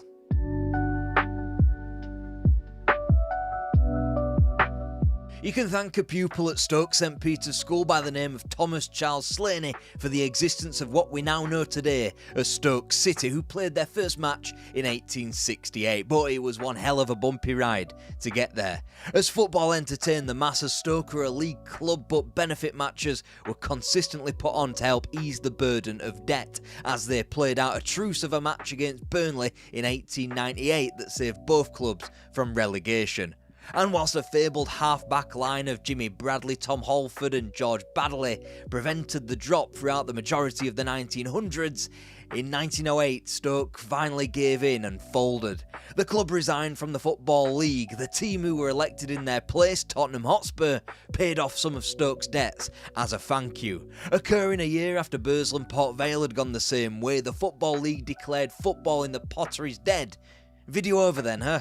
Not exactly, since they yo-yoed in the Southern League and were promptly elected back into league football after the 1914-15 campaign. The Great War postponed their return though for quite some time. Whilst their home was usually the second tier, the newly christened Stoke City made a point of visiting each league before a piece of gold landed in their laps. He went by the name of Stanley Matthews, a boyhood Port Vale fan, but more importantly, the world's first footballing celebrity, and his talent on the wing pulled Stoke this way and that in a sporting sense into the top flight with real designs on silverware, but in another sense in marquee friendlies that demanded visitors from Paris, Prague and Amsterdam. This as well as a staggering 84,569 paying to see Stoke lose to Manchester City in an FA Cup quarter-final in 1934. Which was why the club was in such rude health financially. With another world war approaching though, Matthews held out for the maximum signing on fee of £650, which Stoke naturally didn't want to pay. The player then went on strike before handing in a transfer request. A young Alexander Isak could be seen taking notes. The greatest Stoke team of all time, known as the Arsenal of the North for a brief period of time, was lost to the ravages of a second global conflict. However, when the sport resumed, Stoke were still battling the likes of Liverpool, Man United and Wolves for the First Division title. In the midst of this run, Stoke received a bid from Blackpool for Stanley Matthews, $11,500, a fee which would probably buy you about 2 hours of Alexander Isak's time today, but a fee back in 1947 that City were quick to accept. You see, they believed that the 32-year-old Matthews was on the back nine of his career. Stoke ultimately finished fourth in what is still their highest league finish, despite the best efforts of manager Bob McGrory to alienate his star players. They called them the £10 team because the majority of them had been acquired for the requisite signing on fee of a tenner.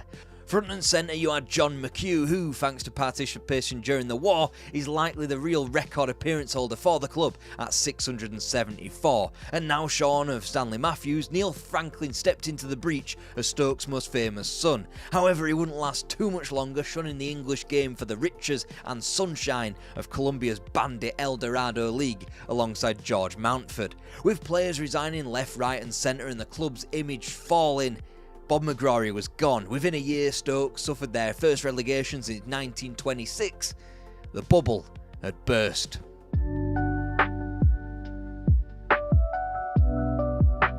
The 1950s had been a dud. After relegation from the top flight on the final day of the 52-53 season, Stoke stumbled in their attempts to return. The closest they had come was in 1955, losing a crunch game against Rotherham late on in the season that proved the difference between promotion and another long old time of it in the second tier.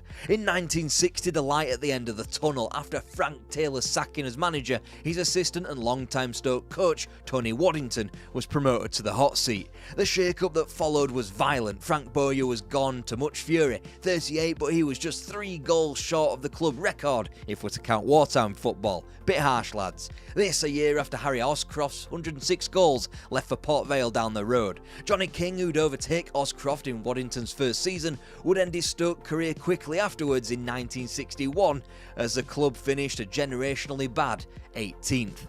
One player Waddington did introduce to the team though would go on to become Mr. Stoke City himself, Eric Skills. He'd barely be out of the team in his 16 years at the Victoria ground. Weeks into the 61-62 campaign, Tony Waddington had a bright idea to boost morale. In front of BBC cameras, he brought back Stanley Matthews and delayed his second Stoke debut so that 36,000 people can turn out of the Victoria ground to see him play again in a 3-0 win over Huddersfield Town. After improving massively to 8th, Waddington unleashed a couple of more master strokes. First came the massive experience that Dennis Viollet brought with him down the M6 from Old Trafford. Then up that same motorway came Eddie Clamp, the talismanic halfback from Wolves, before Burnley's Jimmy McElroy was added in 1963. The team was now full of experience and know-how before finally the renewal of Don Ratcliffe's contract and switching of the right winger to the left to accommodate both he and Stanley Matthews. Left in the Luton side.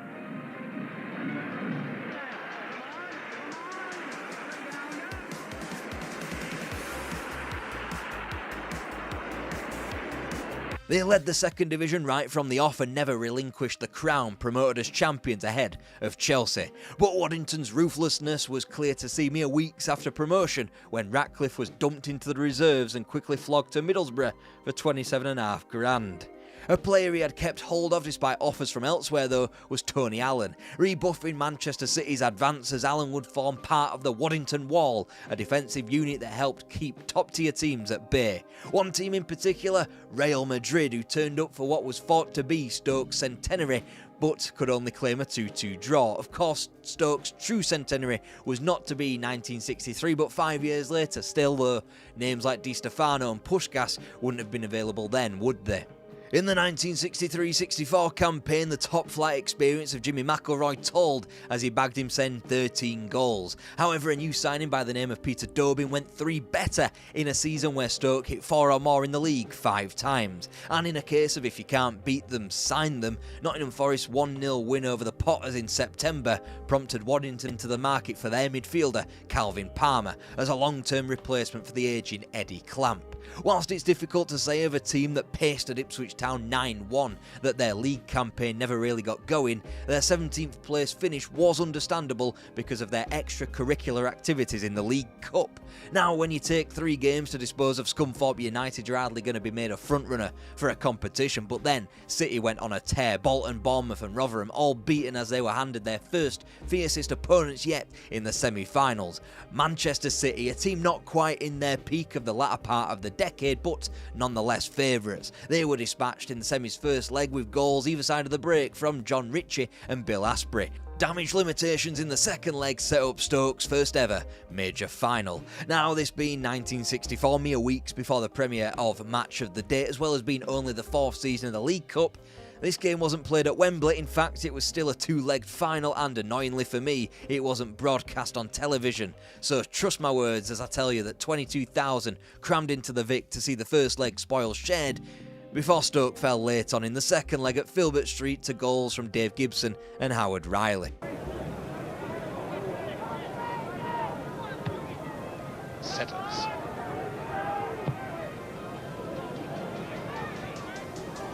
Violent, and that's the first goal for Stoke City.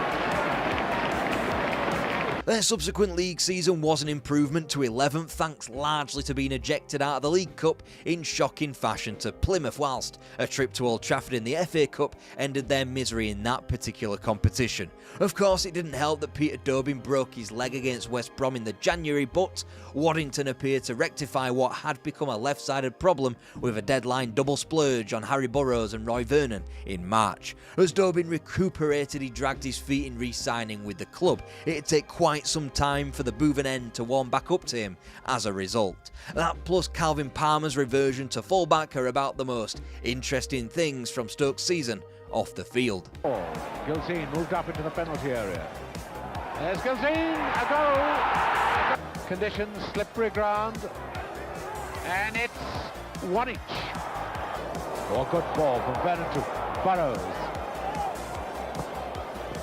Oh, a fine save, but Dobin has scored. Meanwhile on it, there wasn't much positives to take outside of being cosy again in their position in the league table. 6-2 scorelines were traded in the league, losing at the Hawthorns in September but winning at home to Northampton in the February. It added a morsel of spice to what was an otherwise bland season, not including a shock cup exit at home to Walsall of course.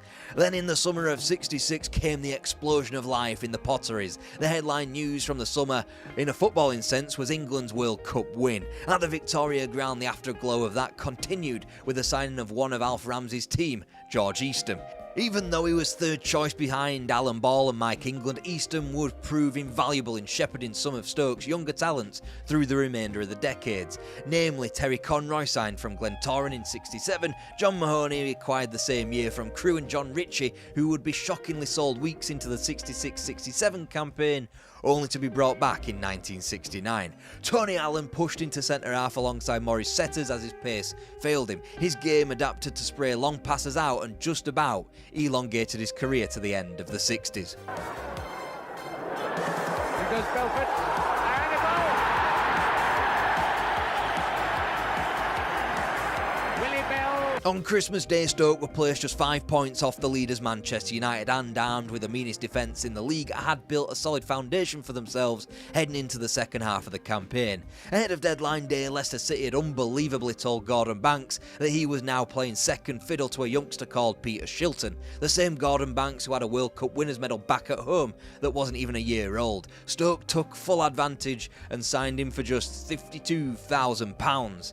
Stoke wound up 12, the history books snidely noting another boring-ass mid-table finish, but now they had 2 World Cup winners in their team with a now proven manager. There was an optimism about the place not seen since the 1940s. Dobing. Oh, and a chance here for Eastham. And now Burrows. Chip ball for Dobing. 2. And now Burrows. Dobing. Burrows. With 2 clear. And here's Dobing going through the middle. This could be number 4. The February after, Calvin Palmer signed off his Stoke career in style with the winner at the Dell in a 2-1 triumph. The 70K's signature earned the club helped bring the Victoria Ground treatment room up to par, and whilst they lost 21 games in the 1967-68 league season, more than half of these came in the second part of the campaign as results tailed off. In another £70,000 deal, Willie Stevenson was acquired from Liverpool to take up the Tony Allen mantle in defence, together with the graduations of Mike Pejic, Dennis Smith and Jackie Marsh. As well as the experience of Alan Blaw, Stoke's defence was now sorted for the next decade. Oakes moving it forward. Oh yeah, it's a good shot. That's the goal, Colin Bell. Not that it felt it at the time, as Stoke slumped to 19th place, even closer to the drop zone. They'd only been able to win as many games as a doomed Leicester. Still, a wry smile could be seen on Stoke's face after their cup nemesis were relegated to the second tier.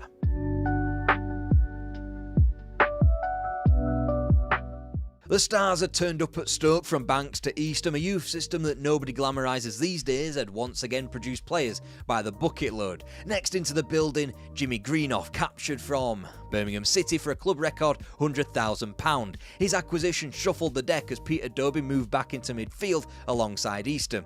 Greenough would prove the link between them and frontman John Ritchie, and the result, a much improved season. Whilst the Cups were a nothing, hello, a pre-Elton John Watford and a post-title winning Burnley, whisper it quietly but you could almost say Stoke flourished in the league. 9th place was the club's highest return since the title challenging days of 1947. Whilst the effing Texaco Cup and a League Cup loss at Millwall got in the way to begin the 70-71 campaign, there were signs, largely in 3-0 displays against Newcastle and Leeds, that this was no one-season wonder. Oh yeah, and they also went and did this to the team that were apparently going to win the league this season.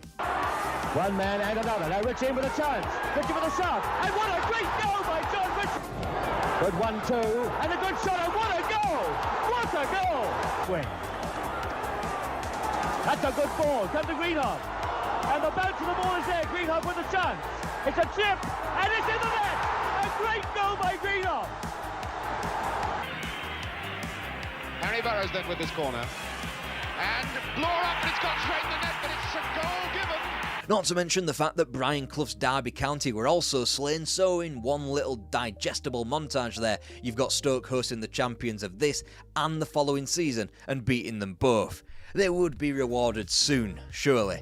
But in October 1970, a hammer blow. After exceeding an archaic disciplinary point system, Peter Dobing was spectacularly banned for a record 9 weeks. Not to matter, he'd miss all that and more due to a broken leg suffered against Ipswich anyway.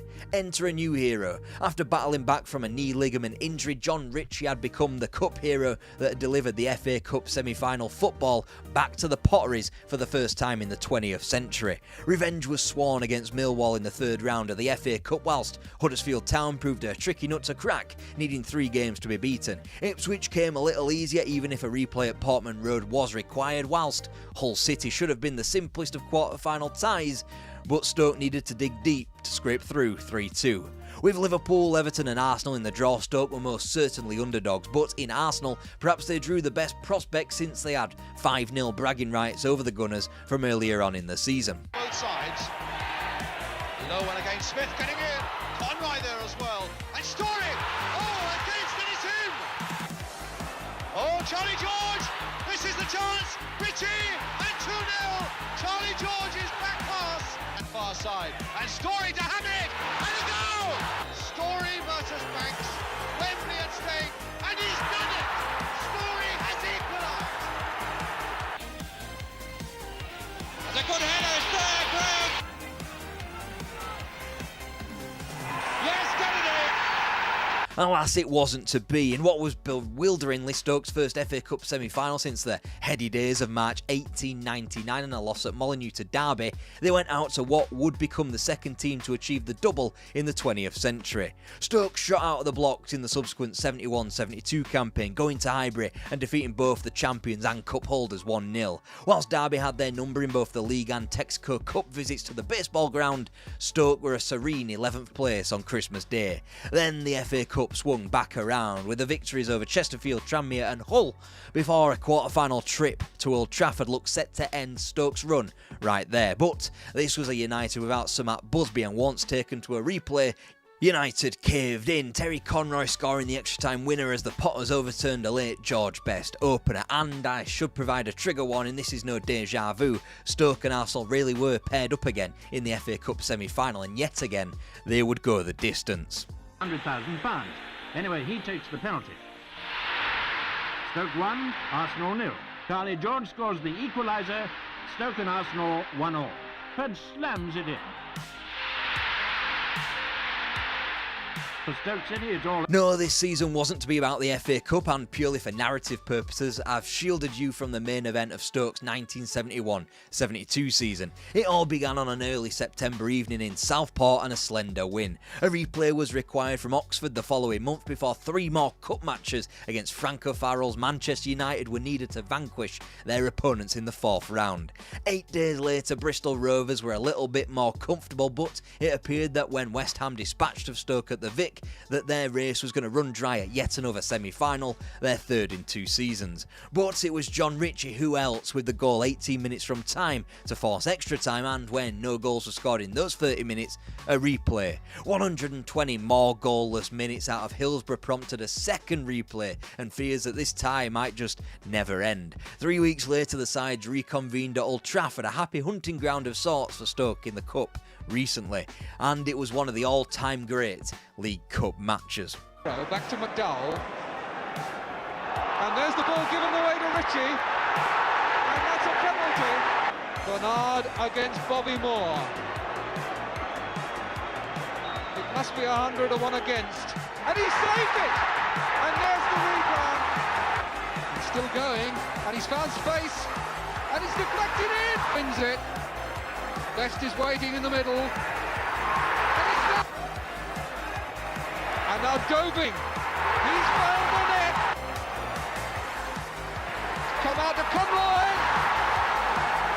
Whilst Gordon Banks may have conceded the penalty, it was his save that earned the replay and the Wembley date, which topped up club coffers to the tune of $100,000. The League Cup had come a long way since Stoke had last been in the final. Wembley sprinkled some glamour on the tie, hosting a 1-match final, and waiting for the Potters there, patiently, was Chelsea. Peter Dobing then with the throw for Stoke City. Smith is right up at the near post for Stoke. And Osgood had come back with him, and it was the fist of Bonetti. Turned in again, and now Greenoff looking for it, and a Conroy! Took half of the field towards Garland, played back for Cook. The little chip there again towards Webb, and Osgood, and Webb won't get a shot in, will he? Osgood on the ground, and he's done it, Osgood! It's now Conroy going past Webb, a delicate chip there, a deep one towards Ritchie, nodded down again, and a good save! And Eastham, George Eastham! Done it, and if that happens to be the winner, that really is a storybook come true. Stoke, 108 years of trying, and now at long last they have succeeded. Peter Dobing, who 12 years ago went up those same steps to collect a loser's medal in the FA Cup final with Blackburn Rovers, now the winners with Stoke City.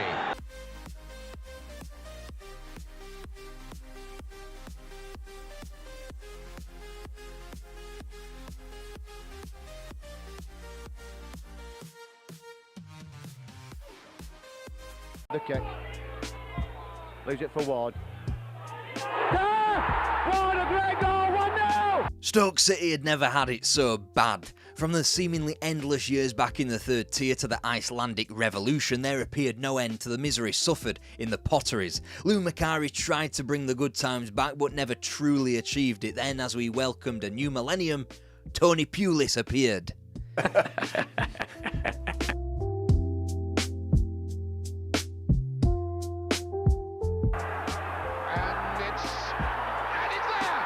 Magic, dat gaat toch akelig gemakkelijk.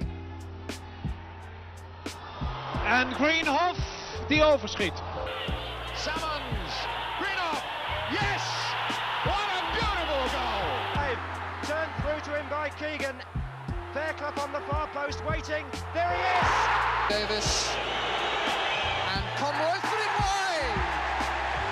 The glory days were over. Wembley wouldn't be frequented properly until the FA tore it down and built a fresh one, and no new major trophies would adorn the Victoria Grounds cabinets. And another title challenge? Forget about it. Stoke were on the back nine. Their finances were shot after the Butler Street stand roof collapsed in January 1976, and so necessity demanded that the club look inward. Stars like Jimmy Greenhoff were sold to keep the club afloat, and the club even had the indignity of playing home games at Vale Park for a time. George Eastham was the man tasked with succeeding the great Tony Waddington, Stoke's greatest manager of all time. The former Stoke player picked them up in a desperate situation. It was obvious, though, that his task was to ease their descent down into the second division after their inevitable relegation. Much like the £10 team of the 50s and the back line of the 60s and 70s, Stoke sourced from within, and the headline name from the latest batch would be Garth Crooks, debuting in 1976. By the end of the decade, Lee Chapman, Adrian Heath and Paul Bracewell had all made their club debuts. All four would be successful in their playing careers, but none of it touched the Victoria Ground. Alan Durbin would be Eastham's successor and nurtured a youthful home-based team back into the top flight, where they would participate in an annual last-ditch effort to escape relegation, with Richie Barker in the hot seat attempting to emulate Graham Taylor's Watford. In their first attempt, they avoided the drop by a healthy enough 5 points. 2 years on, and with 3 points for a win now enforced, a final day win at home to West Brom kept them up. And finally, 2 years beyond that, with Bill Asprey now the coach, a Paul Maguire endorsed 4-0 win over Wolves took them above Coventry and Birmingham into safety. Element of farce about the next goal, Chris Hemming's header merely setting up Tony Cottee for number 2. Tottenham knowing that a draw here really isn't enough for them, and Siddle, a terrible error, and Crooks says thank you. But their 9 lives had finally run out with a horrendously bad tally of 17 points. They could boast, if that's the right word, the 42-game record for most defeats, fewest points, fewest goals scored, most goals conceded, and finally, worst goal difference. It was a season so bad that Stoke never wore red and white pinstripes again.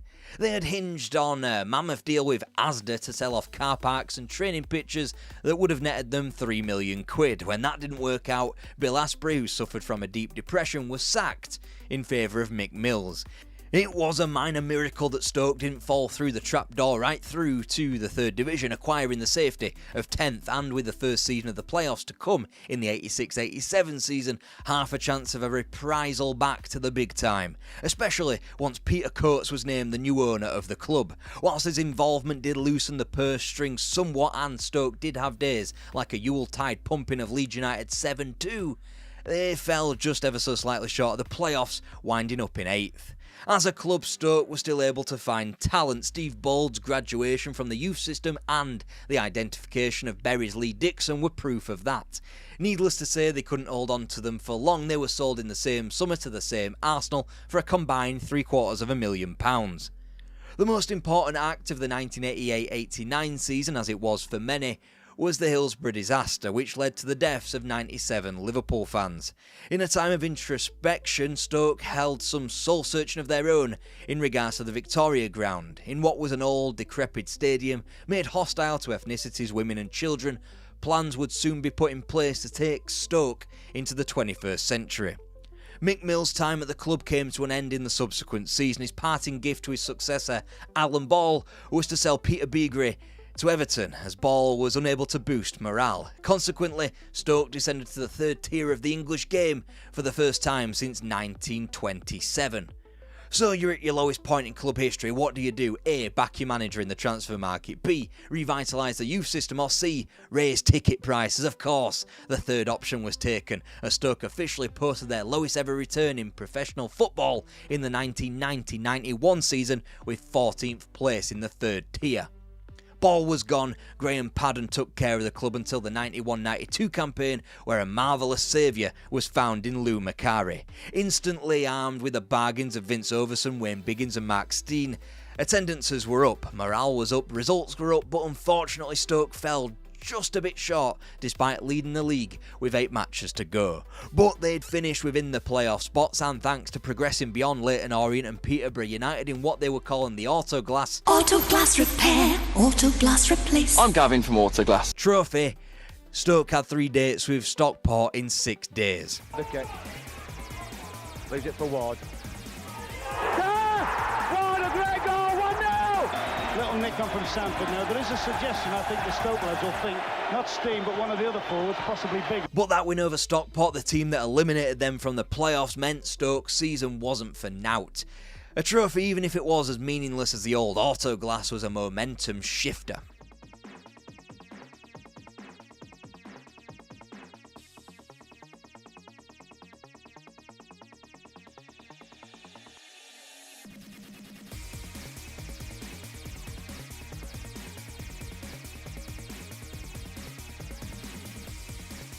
Up to Division 1 comfortably, it should have been a new horizon for Stoke City. Then the board stopped being so forthcoming with money for transfers, then the bargains dried up, and then, crucially, in came Celtic. For a Scot like Macari to potentially save a club he'd formerly played for, this was too hard to turn down.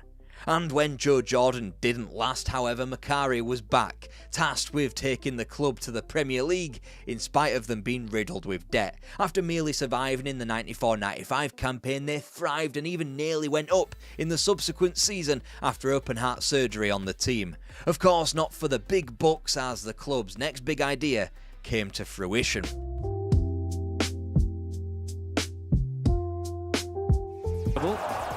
Constantly. That's good, and it's not a bad ball in either. Allison! Swept in! Yeah, that is a new stadium if you were wondering. They called it the Britannia at a cost of £14 million, 4.5 of which came from the council, 3 came from the Football Trust, 1 came from Beer Boys McEwan's, 2.5 came from the bank, and to acquire the name, 1.3 came from Britannia Building Society. But leading them there wasn't to be Lou Macari, who had just about had it with the club. The board had sold the dynamic frontman Paul Pesci-Solido behind his back, and once the aforementioned costs for the new stadium were totted up, it meant they could hardly be competitive again in the second tier. Macari was quote-unquote stripped of his responsibilities. Maybe he protested at the convenient fee of £2.75 million to sell Mike Sherron to QPR, which just so happened to be the sum needed by the club to complete the building of the new stadium. The Vic had bowed out with a 2-1 win over West Brom in May 1997, which had stood as the oldest continually used Football League ground in use since 1874. And no, the new place didn't harbour particularly good memories at first.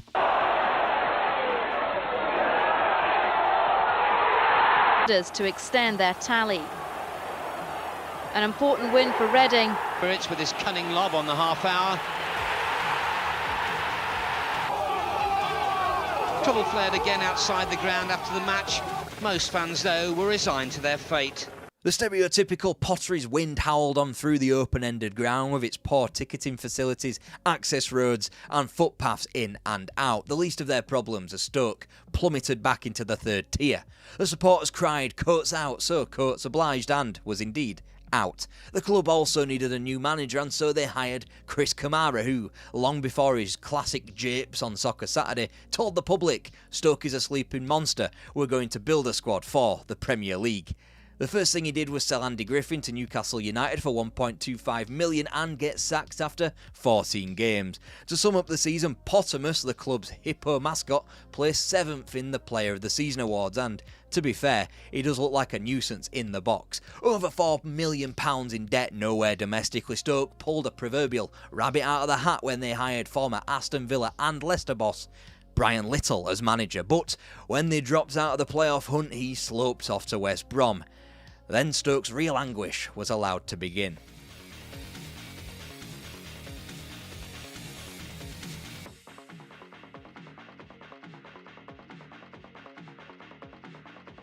Yes, that is Stoke City floundering in the third tier playoffs, not just once but twice. They had hoped to sign a manager named Tony Pulis in the summer of '99, but he pied them off for Bristol City, so Stoke went for Gary Megson instead, and midway through the season he'd be backed up by an Icelandic consortium that hoped to awaken the sleeping giant.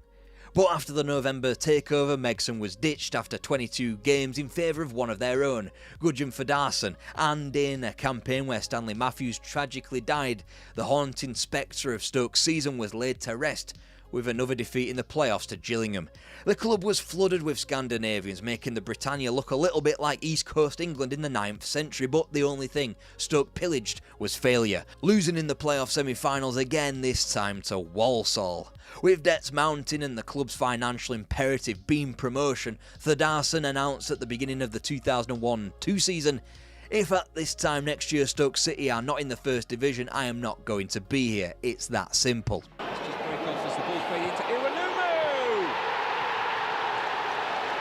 Concentrate on the finish. Kick for his second of the season. Good Johnson. O'Connor. It's in by O'Connor and deflected in. Balumo got a touch. Dion Burton finds his way through, and Stoke City take the lead. We have strength up in the area for Good Johnson to find. Only needs a touch and got one.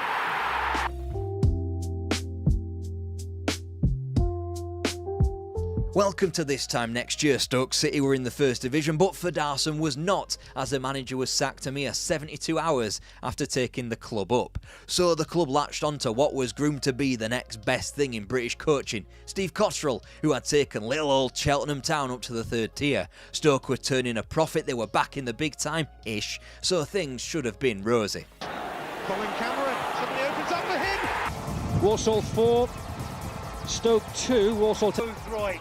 Running down on the Stoke goal.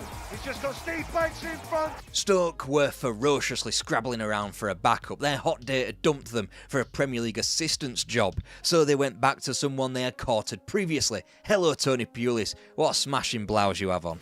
I can't see you, obviously, but I bet you've all got smashing blouses on. Pulis had been out of the game for 3 years, winning court battles against former employers Gillingham and Pompey. While Stoke fans didn't like the fact he was chosen, they hoped he'd just be as successful on a football pitch as well. Could they come for Holt's right footing? Goes for Dobie again, Chescott Dobie, and there's the goal! Survival had been claimed on the final day with a win over Reading at the Britannia. Pulis had hoped to inject some life into the dressing room via Mark Crosley, Paul Warhurst and Adi Akinbaye. Then, with another season of fighting for survival in mind, Keith Andrews, John Eustace and Ed De Hoy was acquired. Clint Hill was a bizarre one, especially as he pitched up with a broken leg, but Pulis' next signing, Jerry Taggart, as well as the easing in of Chris Commons, brightened the mood in what was a rosier mid-table finish of 11th. Happier times ahead? Not sure on that one. Chief Pulis was on a rolling contract ahead of the 04-05 season. He lost Commons to his boyhood club, Nottingham Forest, whilst recruiting well Steve Simonson in net and Michael Dewberry in defence, with the contrasting fortunes of Michael Ricketts and Kenwyn Jones up top. Everybody expected Pulis to bid the Britannia goodbye, but instead he signed a new contract. Didn't mean he wasn't sacked on June 28 for his continual failings to exploit the foreign transfer market, apparently, which reads just like the pages of my son's Football Manager saves. He's moving forward with purpose again. Oh, and Court is in there, and it's Danny Shitu's free kick, and the goal. He continues his run into the area. Here's Adebola! So in comes Johan Boskamp, a renowned coach from the Netherlands who had led Anderlecht to league titles. He was given money not afforded to Pulis, and with it, he bought players like Mamadi Sadebe and Martin Kola, as well as Luke Chadwick. The fans hadn't been happy during Feddersen's 5-3-2 era, so were unlikely to stomach a 4-5-1 brand of football that was just as dour in their mid-tableness, only in a higher division. The £900,000 signing of Sami Bangora was supposed to be the cure of all of Stoke's ills. Instead he went to AFCON, came back late, and when he did come back, looked a shell of his former self. Combined with Boskamp fucking hating director of football John Rudge and not particularly getting on with the board either, the Boskamp era in the Potteries was nipped in the bud. Who else are you going to call in a year like 2006? The home side had the better of the 90 minutes and opened the scoring. Good to go past Connolly, he's done that well. Good cross from Martin. The chance for Darryl Russell. Lawrence. And Lawrence has had a goal!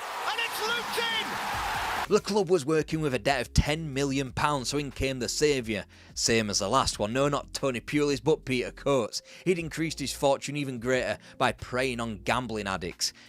Good news for Pulis and Stoke though, as they could finally spend Danny Higginbottom and Ricardo Fuller for a combined $750,000 before dipping into the loan market for talent like Patrick Berger and Lee Hendry. You've probably waited for me to mention the next player's name, haven't you? Yes, Rory Delap was in from Sunderland, joining at the same time as Liam Lawrence, but he wasn't able to unleash himself at the Britannia yet, thanks to breaking his leg in only his second game for the club. In fact, the start to the season could have gone better, as the Potters won just one of their first 10 in the league, leaving them only goal difference away from relegation entering November. Form soon picked up, however, as they were 7th by New Year's Day, and they would occupy that position going into the final day of the season too. On 72 points, they trailed Southampton by the small matter of goals scored.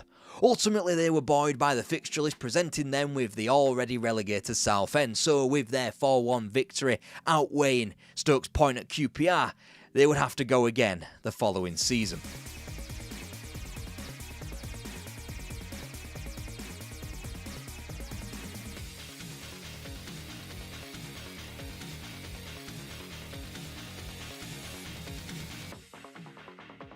And go again they did. Two major additions were prevalent in the 2007-8 campaign. The first, a loan acquisition of Ryan Shawcross at the heart of defence. The second, of course, was Rory Delap's long throws. In the Arsenal it went, and Stoke never looked back. But they started off slow, with wins few and far between, but also losses treated with the same disdain. As 2007 became 08, however, the losses evaporated almost entirely, and the promotion race became about the free-flowing Tony Mowbray West Brom side and the battle-hardened Stoke outfit. No matter your preference, Stoke tore their promotion rivals to bits 3 days before Christmas, 3-1 at a presumably howling Britannia. Stoke simply didn't know when they were beaten. They won more games from losing positions than anybody else. None more more spectacular than February's home triumph over Scunthorpe, won from 2 down. That result kept Stoke on top of the Championship with 13 games to play, but with Watford, Bristol City and West Brom all capable of overtaking them with their games in hand. Liam Lawrence's loan had been turned permanent and his 15 goals were crucial in turning Stoke from also-rans to leading the pack. Further to that idea, Shawcross's loan went the same way for £1 million as Glenn Whelan was in from Sheffield Wednesday to bolster that midfield. However, nerves were being frayed all over the second tier, as Stoke won just 2 of their next 9 games and yet still remained in the top 2 of the division. Encapsulating the incredible Championship campaign was Bristol City, leading the league on April the 7th with a neutral goal difference. They would be beaten 12 days later at the Britannia, all but eliminating them from the automatic race. All that was required from the final day was a point at home to Leicester City, who still required a result themselves to avoid the drop. There weren't to be goals, as Stoke went up, Leicester went down, and both would be experiencing very different 2008-9 campaigns.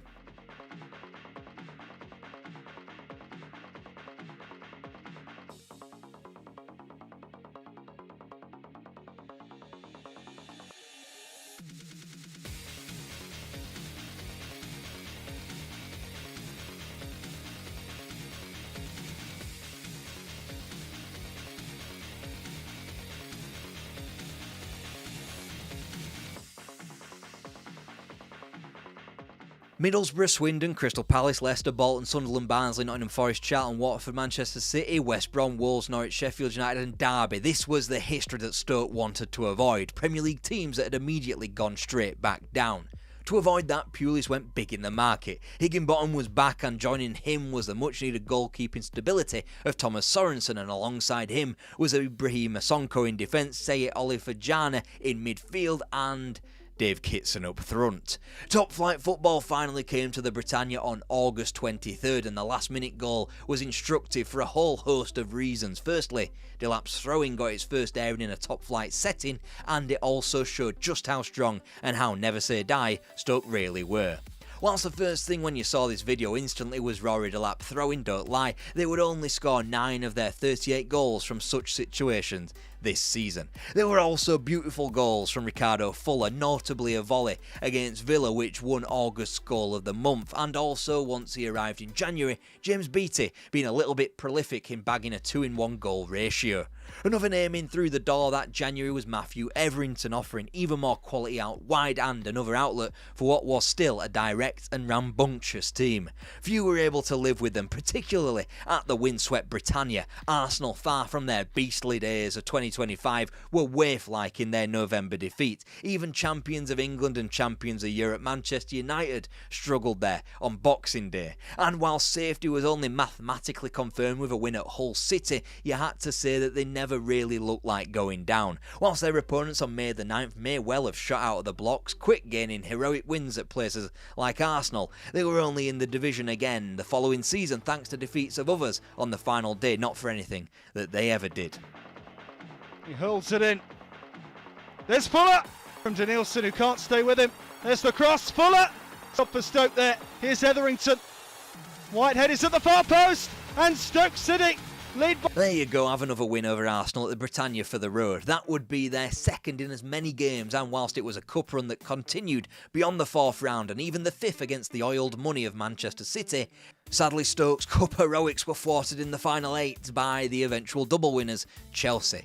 It was another season of spending exorbitant amounts of money just to hang in the division, but in a trio of £5 million deals on Dean Whitehead, Robert Hoof and Tunkai, they delivered a spine running right through the team. Added to those names were the deadline day deals for Danny Collins in September and another goalkeeper in Asmir Begovic in February. It was a season that mirrored their first efforts, one fewer win but harder to beat, with a couple more points on the board and a rise of 1 position. The rest of the league had clearly adapted to Pulis' tactics, but in turn Stoke had also adapted to the division, improving on the road to wins at places like White Hart Lane, Craven Cottage, Fratton Park and Upton Park.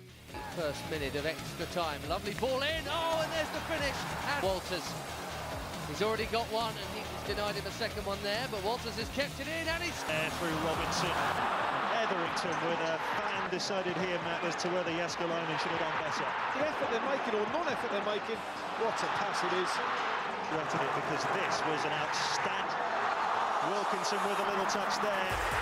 And as you can see from that footage, Stoke's third Premier League season was far from the talking point now. Stoke have become furniture in the top division, acquiring 46 points, maintaining the same standards across the board, maintaining their balance between home and away displays, and with a sprinkling of shock results against teams like Everton, Liverpool and, naturally, Arsenal. No more shocking though than their semi-final evisceration in the FA Cup of Bolton Wanderers. Of course they were over their Sam Allardyce peak, but after Stoke had vanquished West Ham, Brighton, Wolves and Cardiff, and the other semi-final contained a Manchester derby, Stoke entered Wembley again as heroes. They would be given the chance to shock the world and bring home the club's second major trophy.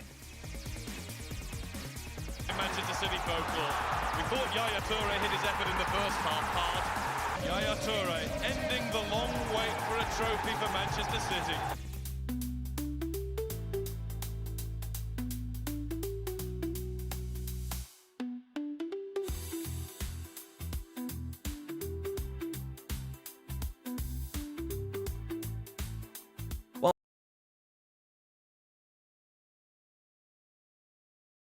Watford, never London, not quite the service station that Southerners erroneously like to comfort themselves with being the boundary between themselves and the grim north.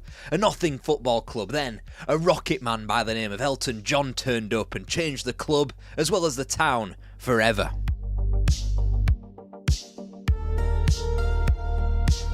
Any Watford fan, or football fan to be honest, owes it to themselves to pick this book up, Watford Forever by John Preston, written in accordance with Elton John. Research for this video comes from this book and genuinely one of the best football books I've ever read. If you've watched a few of these videos and don't know the early history of Watford, you can probably already predict the next minute or so. Provincial Southern club formed in the late 19th century, kicks it about in the Southern League a bit before getting hoovered up into an expanded football league with the grand expansion of 1920. While some aimed for the moon, Portsmouth being the best example, others like Watford were just quite happy to exist. Before we knew it, the Second World War had come, obliterated the continent, gone, and the club were still mid-table in the 3rd Division South. Only the reformatting of English football in 1958, when the 3rd Division went national, forced Watford into a change, not just in division, but from the blue and white to their now familiar gold and black strips.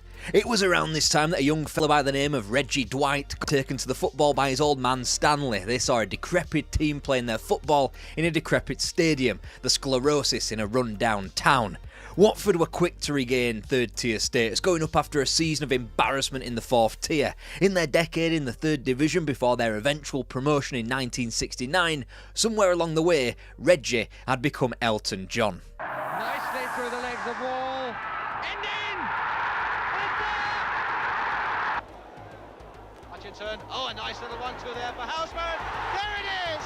Number 4. The 2nd division, the semi-final of the Cup, a sample bottle squirt of aftershave as Watford got funnelled out of the duty-free of potential success and back on the runway back down to the 4th division. The most impactful Watford had been as a football club was in focus in the mind of Bill Shankly after eliminating his Liverpool side in the quarter-final of that Cup run. Whilst he'd find the determination to go again at Anfield and set the wheels in motion for another 20 successful years, Watford returned to nothing.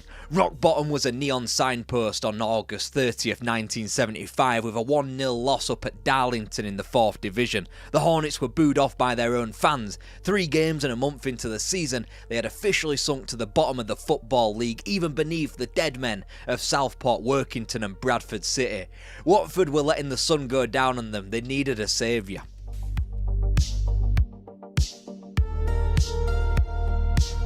In 1968, Graham Taylor joined Lincoln City for the princely sum of £4,000 in a lower league footballing career. It was the move that initiated the beginning of a new life. A year after Taylor settled in Lincoln, Reggie Dwight released his first album as Elton John, Empty Sky, to little fanfare. In 1972, Graham Taylor called it a day as a footballer. After going down to a career-ending injury at Northampton, he moved to the post of Lincoln City manager.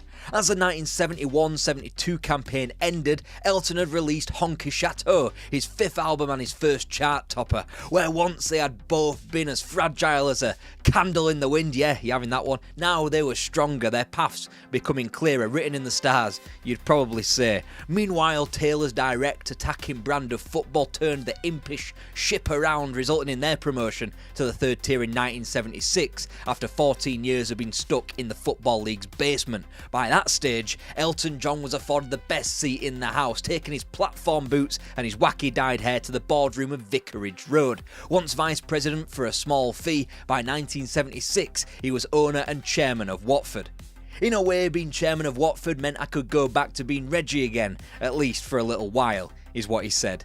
In retrospect. In the March of that year is when the two of them were intertwined for the first time. Lincoln 5, Watford 1. Whilst Watford had long since scraped themselves off a rock bottom, they had just witnessed just how far they had to go just to get out of the 4th division. By the end of the season, Elton had cleared the club's debts and told the rest of the board that he was taking the club to the top flight. Now just for a second, imagine this man telling the monochrome footballing world that in the 1970s. As Graham Taylor roared to the title with 32 wins and 111 goals from 46 games before making themselves known in 9th place in the 3rd division, Watford recovered to consecutive top 8 finishes. The refresh was complete when Mike Keane was sacked. Elton was ambitious enough to think ahead to his first appointment, Bobby Moore, but humble enough to get a second opinion. That second opinion, just a telephone conversation with the current England manager. Don Revie had 2 words for the Watford owner, Graham Taylor. Now, he was more of a Vera Lynn man, set in his conservative ways of the 1950s. He didn't care for Elton's music, nor did he care for taking a step back into the 4th division. He turned the Watford job down. But after wrangling a sit-down face-to-face, Taylor was presented with a wage of 20 grand should he sign on. Little did Elton know that Taylor was simultaneously being touted by top-flight West Brom. Their offer, less than half. As West Brom told Taylor, he should be given his right arm to join them at the Hawthorns. On the other shoulder, Elton went one further than he had done with his own board when he said, "I'd like to get into Europe." Taylor already found himself being won over from the wage to the ambition and to the general courtesy not being shown at the other, bigger clubs, and he was officially the manager of Watford FC. Jenkins, Mays, Jenkins, Mercer. Better passing.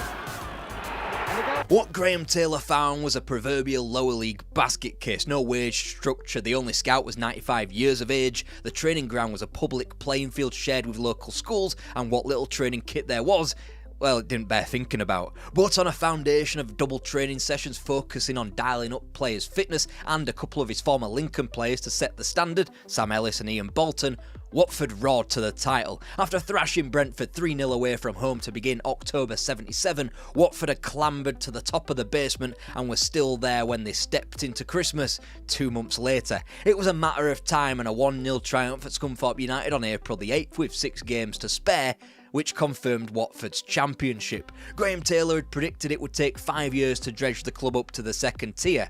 They now had 4 seasons to do so. Nickel hurt, the play continuing, and here's Bissett. Jocelyn is up, so is Jenkins. And it's turned in by... Here's Downs. Oh, and he's done that, and Bissett put it in. Stirk again. Jocelyn! And they managed it in one. Entering the May of 1979, Watford had 3 games remaining and a 2-point advantage over Shrewsbury Town, albeit having played 2 games more. 3 games lay ahead that would change everything. The first won at home to Chester, the second at Hillsborough took them to the top of the league ahead of Swansea. Still, fate wasn't entirely in their own hands thanks to a gaggle of clubs with numerous games in hand over them and only 3 teams due to enter the 2nd tier. When the final opponent stood before them 9 days later, the permutations were far clearer. A win would get them over the line. Graham Taylor gave them the day off beforehand, And it worked. Luther Blissett, Ian Bolton from the spot, Ross Jenkins with his 37th for the season, and Roger Jocelyn grabbed the goals in a 4-0 rout. A 5-year job had been completed in 2. Promotion foundations had been laid at Vicarage Road with the signing of Bertie Mee as assistant manager. Backing up the Taylor ideas and the Elton ambition, now experience and know-how was in the building. They also grabbed Eddie Plumley from top flight Coventry City to be the club's executive manager. He was the man who binned off that dusty little cartoon Hornet and delivered the badge what we know of today as Watford. Added to the continual goals that had become a given under Ross Jenkins, further reinforcements for defence was added via Steve Harrison, saved from the NASL and the Vancouver Whitecaps for 25 grand. Meanwhile, the biggest single splurge in club history came with the acquisition of Steve Sims from Leicester, 175 grand in another move to shore up the backline. At the tail end of the summer of 1978, a forgotten man was reintroduced to Vicarage Road when forward Luther Blissett netted in the League Cup against Newcastle United. Now, this was already an unfashionable club, but now they were spearheaded by a gay man off the field and a black striker on it. In the late 70s, it meant rising above the harsh vitriol from the terraces. Got it out of Mal's way. Here's Downs. Blissett! Oh yes! Booth inside, number 4. Blissett coming in and makes it! And in the next round of the League Cup, Watford were gifted a trip to the finest terraces in the land, Old Trafford, in the 3rd round. They'd drawn there in their only previous visit, an FA Cup 4th round tie 9 years prior. This time, they went one better, and via Exeter and a Stoke replay, Watford were into their 2nd ever semi-final of a major competition. That'll rub down for Pollard. Did well. Jocelyn. Listen. 1-0. To Forest. And Venables. What a goal. Robertson. And Venables. And there was a bad punch, and he just got hold of it. Robertson. Yes. In a season that could clumsily be characterised as Watford's coming out party, it was one that drove home the seriousness of Elton John's role at the club. The fantasy was slowly becoming reality. Out went the platform boots and the gaudiness. Now was a steely determination to complete the story. Watford in the top flight of English football for the first time, and, who knows, maybe even a pit stop at Europe along the way.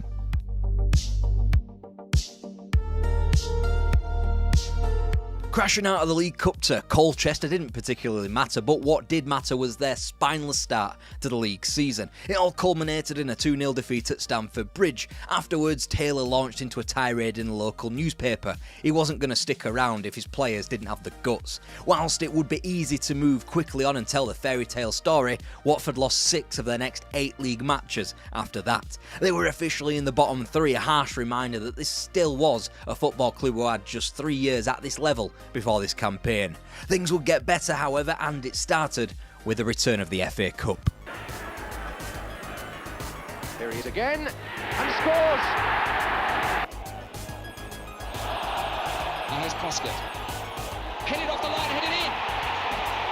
In a season where Graham Taylor missed his unlikely confidant Elton John, missing swathes of the campaign due to a world tour, he cozied up to new signings. First, Wilf Rostron came in from Sunderland for £150,000 before the experience of Pat Rice and Jerry Armstrong followed. All in all, over £500,000 had been spent, over half the amount required to reach the top flight, according to Taylor.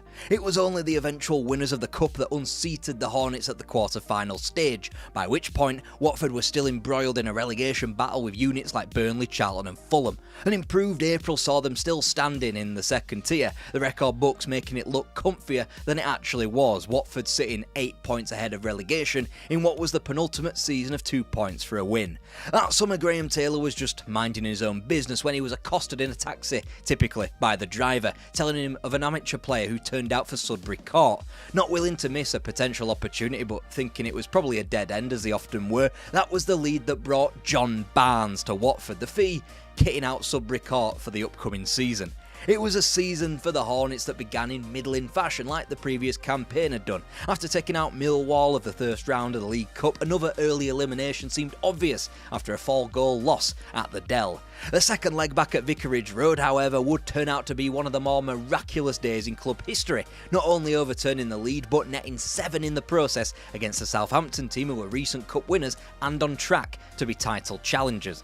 And after that, they dismantled Brian Clough's Nottingham Forest, reigning European champions, we should add, not to mention finalists in the past 3 League Cups, with reserve forward John Ward deployed to mark John Robertson out of the game. Alas, they'd be put out to pasture by Coventry by 5 goals before limping out to Wolves in the FA Cup the following month.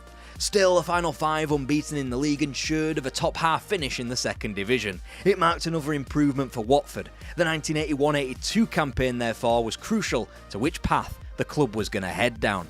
Here's the involvement in a chance for Watford now. And a beautiful goal. Pressure. Taylor to try again.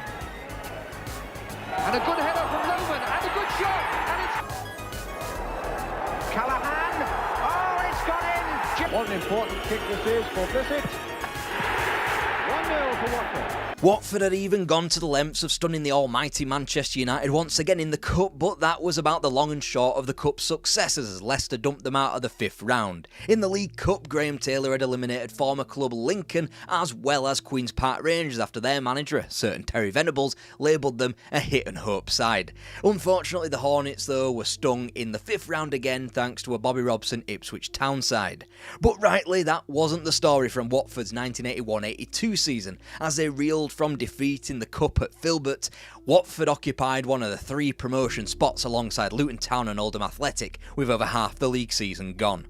This was a club that had long since picked up the momentum of ambition and innovation, with the final piece of the puzzle delivered on a hazy Yuletide morning when Graham Taylor caught Elton John embroiled in a liquid breakfast. Often the audience for a managerial dressing down to one of the players, never the brunt of his fury, the owner's mind was now focused with the manager's ultimatum still ringing in his ear. If you ever turn up looking like this again, that's fucking it as far as I'm concerned. A year on, they were hunting down local rivals Luton and promotion to the big time. It continued as that sordid chapter began at Orient, and this time with a win. They marched to the top of the league briefly in March, and yet in spite of all this transformation from the bottom of Football League to the cusp of the top flight, only 13,000 showed their faces for a March win over Bolton. For this, Taylor was beside himself with anger, launching into the fans in a newspaper column. After the backlash he received from that, he held up a banner to the home fans in their next home match which read, "I'm sorry. Turns out it's not the hardest word to say after all. Get in, come on now." In fact, Watford would lose just 2 more games before confirming promotion. At the start of this journey, Taylor said it would take £1 million to get the club up. Only 3/4 of that had been spent. Elton John's first dream had been realised. Now for Europe. Lane for us. Callaghan floats it in there. Ross Jenkins going all the way.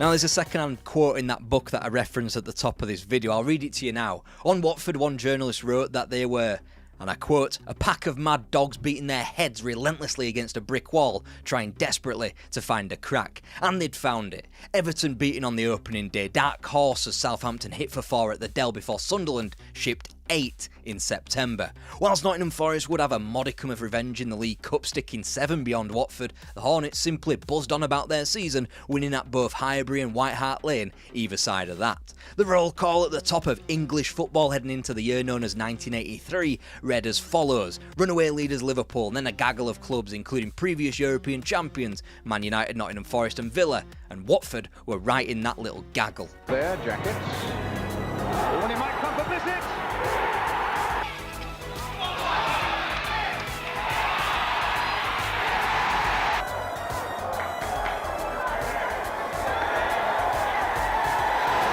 Now, I'm not going to put the dampeners on the season, one that'll likely never be repeated from a league standpoint, but it was a campaign with no true title rival to Liverpool. Liverpool, of course, a team who had restarted their journey off the back of a defeat to Watford 13 years prior. Either way, it was also a Liverpool team that had flaked out on the final day against Watford, a win which confirmed the Hornets' second place, and with it, Elton John's final objective. They had only gone and qualified for Europe. They hadn't spent a dime in the transfer market to ascend to second, and all of the money spent to go from the fourth to first tier had been accrued back in one deal. Luther Blissett, the first Watford player to ever represent England, had just been sold to Milan for £1 million.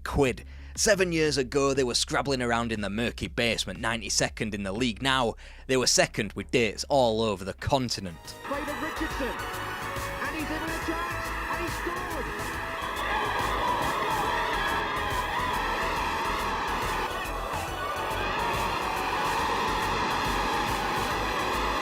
Just when it looked as though Kaiserslautern were going to end the journey at their first available opportunity, the Hornets buzzed back. The 3-0 win in the second leg at Vicarage Road was one that Taylor called the greatest result of his career. Next, they were shipped out to Sofia, holding an unfavourable 1-1 draw and with the away goals advantage firmly in the Bulgarian camp. Then, an even more impressive 3-1 result that took them into the third round, where, unfortunately, the talented Sparta Prague team squeaked by them in Hertfordshire before being a lot more ruthless in their own backyard, inflicting a 7-2 aggregate defeat on Watford.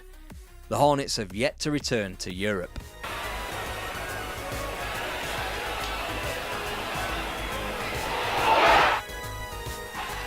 Into Barnes. Oh, lovely skill. Oh, what a magnificent goal! Riley's coming towards the near post. Oh, he got a fleck and it's there! Oh, come on, like that was ever going to be it. Saved from picking up their league form, which had ultimately been distracted by the blinding lights of the continent in the first half, Watford recovered from a position in the drop zone in December after 15 games. After 2 wins from their first 15, Taylor's side won 10 of their next 13 on the way to what was another top half finish. But, as you've just seen, the second half of the campaign proved distracting as well. Once local opposition in Luton and Charlton were eliminated from the FA Cup. 1983 finalist Brighton followed, and once Birmingham were vanquished at St Andrews, Wembley seemed closer than ever before.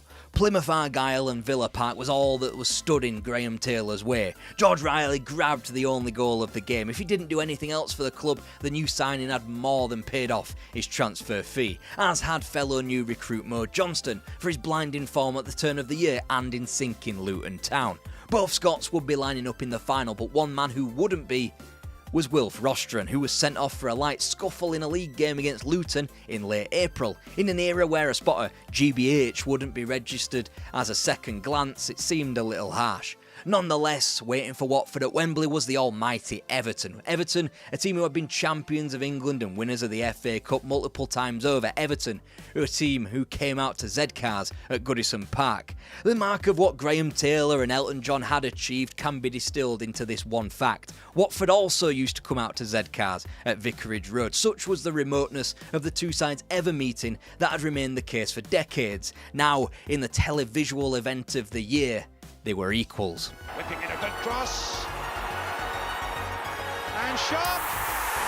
And a goal! Whipping in quite a good cross there. Oh! Andy Gray! And it's given!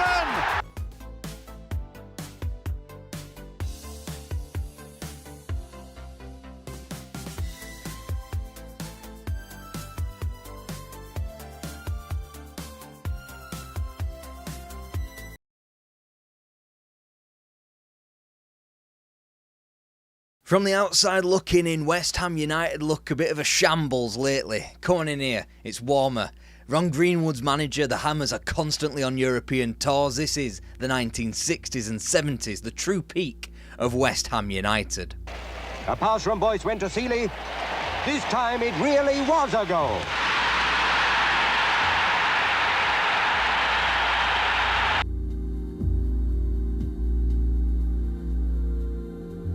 It was June 1895 and a football club was announced in the local Thames Ironworks Gazette, becoming the third works football team from the capital after Woolwich, Arsenal and Millwall.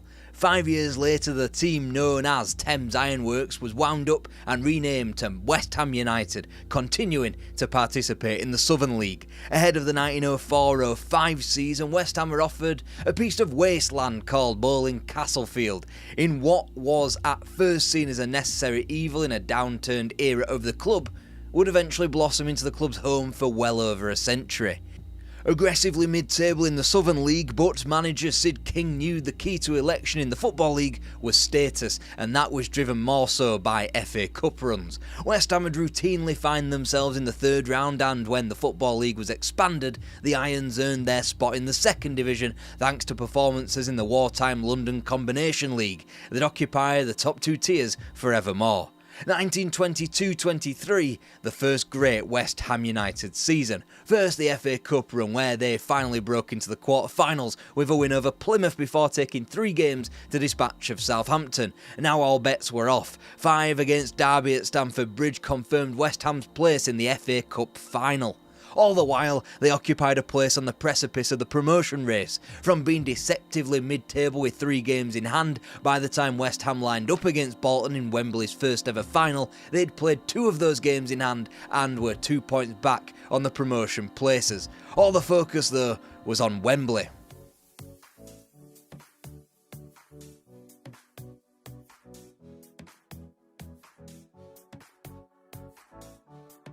Two days after that defeat, West Ham picked themselves up and won at Hillsborough to go top of the second division. Despite defeat to third place Notts County on the final day, West Ham were promoted to the top tier thanks to Leicester's own failures. As it turned out, an innocuous 6-0 thrashing of the Foxes back in February proved the difference. This is where Vic Watson comes into his element, scoring upwards of 50 goals as the 20s become the 30s. Unfortunately, West Ham wouldn't repeat their cup heroics and were unable to displace the Northern and Arsenal-led dominance. In 1932, upon their relegation after 9 years in the top flight, the 30-year tenure of manager Sid King was over. His alcoholism had gotten the better of him, and after turning up to a board meeting intoxicated, he was fired. Now the Hammers entered the unknown. They wouldn't resurface to the top flight for 26 years, their second-tier malaise not changing in spite of the small matter of World War II taking place slap bang in the middle of the stint. It was Ted Fenton who became manager in 1950 who was the man to finally end the slump, taking the Hammers back up 8 years into his time at Upton Park. Arguably his most important signing was Malcolm Allison in 1951, perhaps not for anything the defender did in his 7 years in East London, but for what he did after his career was cut short by tuberculosis. He would join the coaching staff and sow the seeds for the decade that was to come.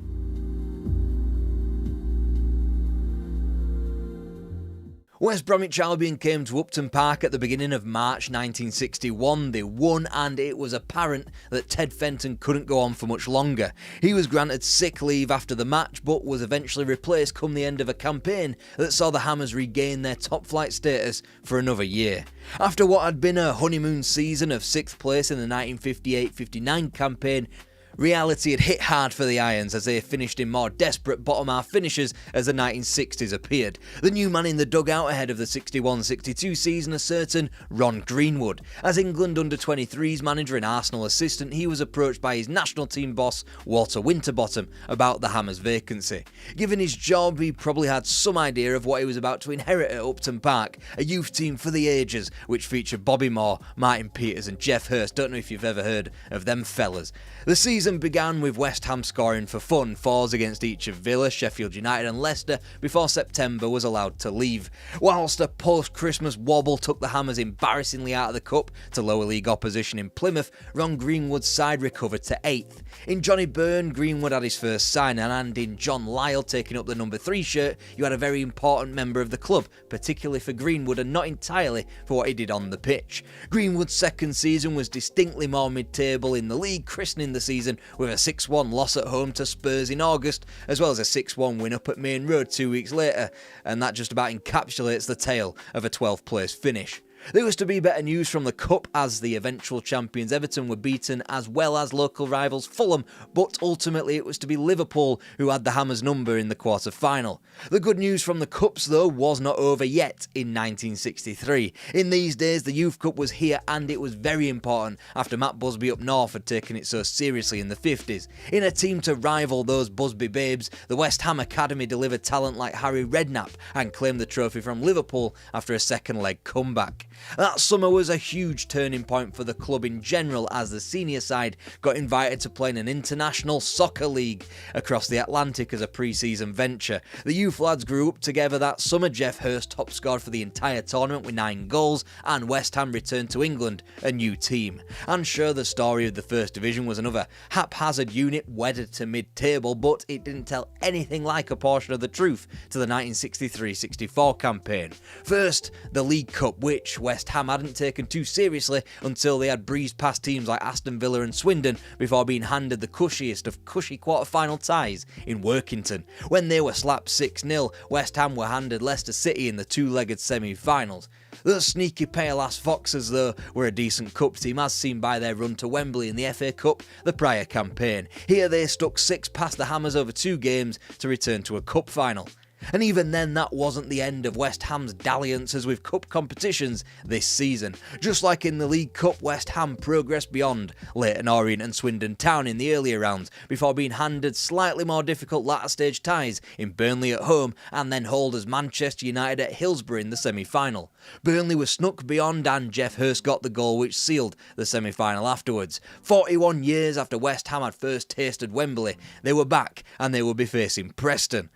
Whilst Burnley had been the first team to play in the semi-finals of both FA Cup and League Cup in the same season a few campaigns prior, West Ham would go the closest to winning both in the same season until the feat was first achieved in 1993 by Arsenal. There's no holding Preston, and after 9 minutes, Doug Holden puts the ball in the net. A good pass finds John Sissons, and it's the equaliser. Centre forward, Alec Dawson heads a goal. Right on target, Jeff Hurst does better, and yes sir, Alan Kelly just fails to keep the ball out. Tam inside right, Ronnie Boyce heads into the net.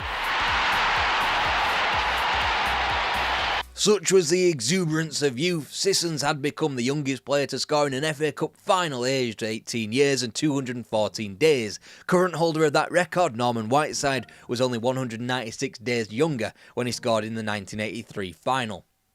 The Hammers prepared for their inaugural European run with a 3-game pre-season tour of Austria and West Germany. Ultimately, they squeaked past their first Cup Winners' Cup opponents. They defeated Ghent despite Martin Peters' poor back pass, allowing them an away goal in the second leg, and they squeaked past what is now Sparta Prague despite Bobby Moore's 3-month absence for a groin operation, which we now know was to remove a cancer that ultimately robbed us of him in 1993. Moore would be back for Lausanne in the March quarter-final, however, a much more explosive progression, scoring 6 across the 2 fixtures to deliver Real Zaragoza to the bowling ground the following month. Zaragoza had already eliminated Scottish and Welsh representation that season, but goals from Johnny Byrne and Brian Deere sunk the Spaniards in East London. A drawback in Spain was enough for the Hammers to become only the 5th English side in a European final. A pass from Boyce went to Seeley.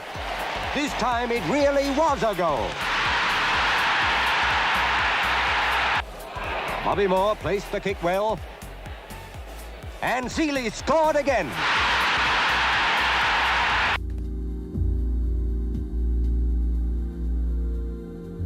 In a hope that they might carry on that momentum, West Ham returned to the International Soccer League in the States, and whilst they did beat 1860 Munich once again, they went out in the groups this time. Still, the youth team won a tournament and Harry Redknapp got a radio out of the deal for being the best player of the competition. In minutes, Tony Brown put Albion ahead over the 2 legs, nipping in to head over Jim Standen.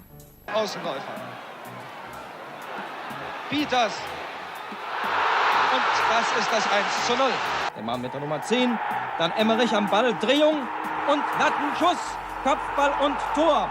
1:0 für... A 4-game run to the 4th round of the FA Cup in defeat up at Ewood Park against Blackburn Rovers was the smallest endeavour West Ham faced in the 1965-66 campaign. The largest naturally was the league, in which a return to 12th proved the median for West Ham in top-flight football so far under Ron Greenwood. Of course, this couldn't be West Ham without a few more distractions chucked in for good measure. When factoring in 2-legged semi-finals and finals, as well as the odd replay against Bristol Rovers and Grimsby Town, West Ham's first first ever run to the League Cup final ballooned to 10 matches as West Bromwich Albion roared back in the final second leg to steal the trophy. And finally, as Cup Winners' Cup holders, the Hammers were invited back onto the continent for another slog at the trophy. That spring though, Bobby Moore stunned Upton Park by announcing his desire to leave the club. The timing, not exactly perfect, there was a European semi-final to be played the following evening. Despite receiving a bye to the last 16, West Ham still had a tricky route to the latter stages, going to Athens and to East Germany to claim victories before being handed Borussia Dortmund. Sadly, the West Germans would beat the Hammers twice, thwarting an all-English final.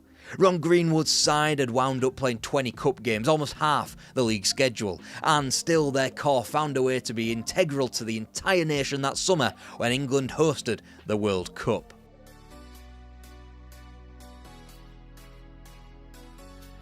And there's just no tiring of seeing that footage or producing graphics like this on screen now. The only time England have ever lifted the World Cup, and featuring a hat-trick from a West Ham boy in Jeff Hurst as well. Arguably it wasn't even the best news for West Ham fans all summer. The headlines read that Bobby Moore was staying for 6 more years. Now the 1966-67 season could begin. It was a season in which Jeff Hurst saw his 40 goals from the prior campaign and raised it. A campaign of personal triumph, but one for West Ham which once again resided in the mid-table from the league's perspective. There was no Europe this time to cushion the blow, but there was a semi-final, albeit in the League Cup, which made the eventual 16th place much more disappointing. That summer, 21-year-old Billy Bonds was signed from Charlton Athletic for nearly 50k. Whilst Bonds was a hope for the future, Bobby Ferguson was acquired for a world record goalkeeping fee of 65 grand from Kilmarnock. Meanwhile, Gordon Banks was passed on. Good ball, that. Great goal.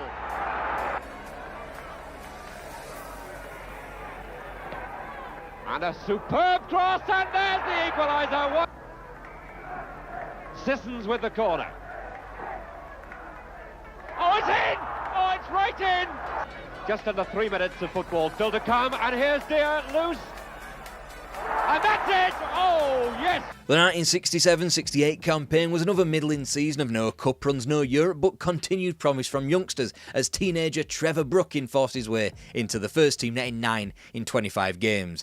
68-69 was one of brief respite, returning from the doldrums of 16th and 12th, which had plagued the Irons recently, to finish within the top 8, one of the greatest ever league seasons the club had ever seen. Outside of that, however, not much to shout about in the cups, crashing out early in both, but Jeff Hurst did complete the feat of bagging 6 goals in one game against Sunderland in October.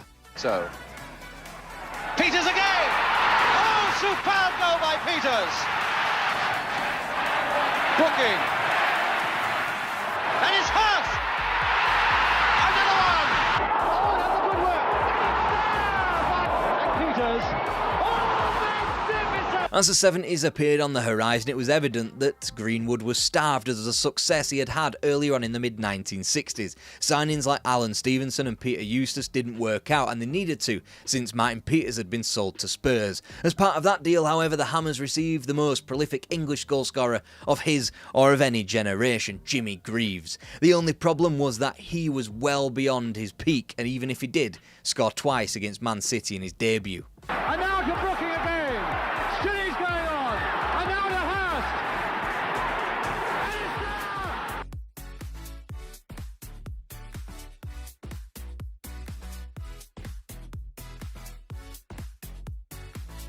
The 1969-70 campaign marked another quick regression back down to 17th in the league, and once again, they were out early on in both the cups. From delivering one of the best campaigns in club history, Greenwood had now presided over his worst run for a single season. West Ham hadn't finished so low since their relegation in 1932, and whilst Jimmy Greaves bagged his 350th career goal early on in the subsequent 70-71 campaign and John Lyall became Greenwood's assistant, the club began to unravel. And beat 2 men to score a beauty.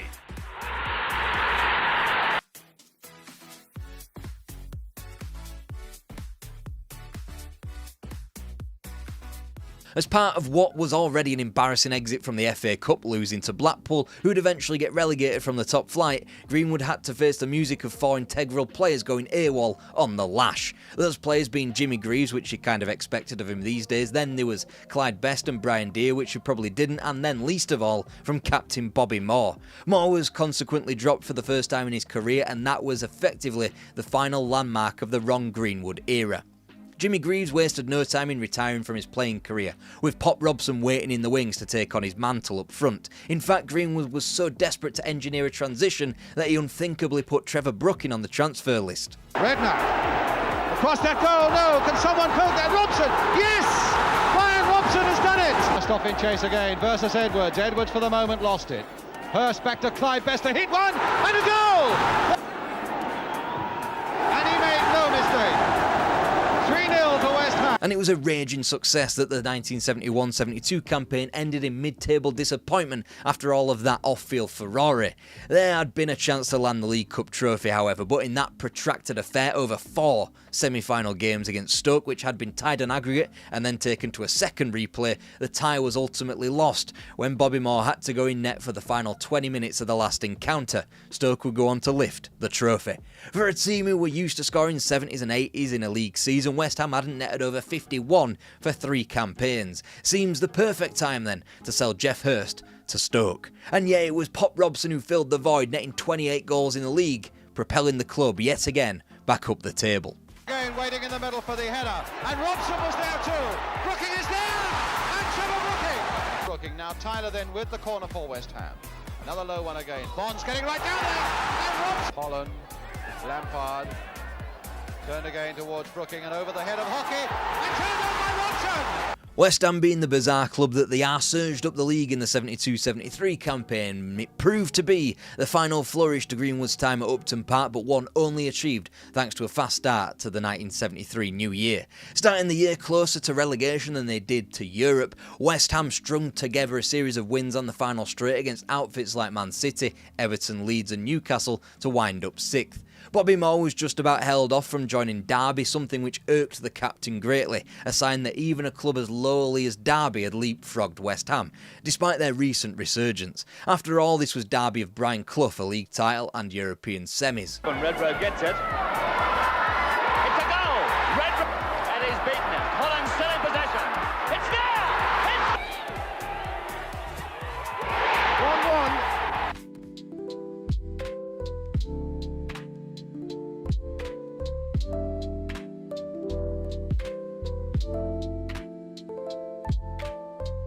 To be brutally honest, West Ham United had lived off purely their name and reputation for way too long. They were circling the drain. Their stars of the past, Moore, Peters and Hurst, were all gone. Ron Greenwood followed them in 1974. The Hammers were supposed to be over.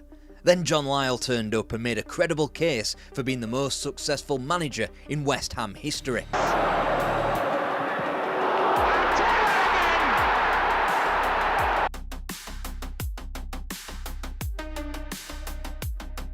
West Ham were at a crossroads. Bobby Moore was gone with a sour taste in his mouth, miffed at the club demanding a 25 grand fee so he could leave and move to Fulham in March 74. Mick McGivern was his £20,000 replacement in the heart of defence, whilst Billy Bonds graduated to become the club's captain. Within a few weeks of West Ham achieving 18th place, only a point above the relegation zone, Ron Greenwood was moved to a general manager role as assistant John Lyall was promoted to the hot seat. With Upton Park desperate to return to their peak, they wanted to keep the lineage that got them there.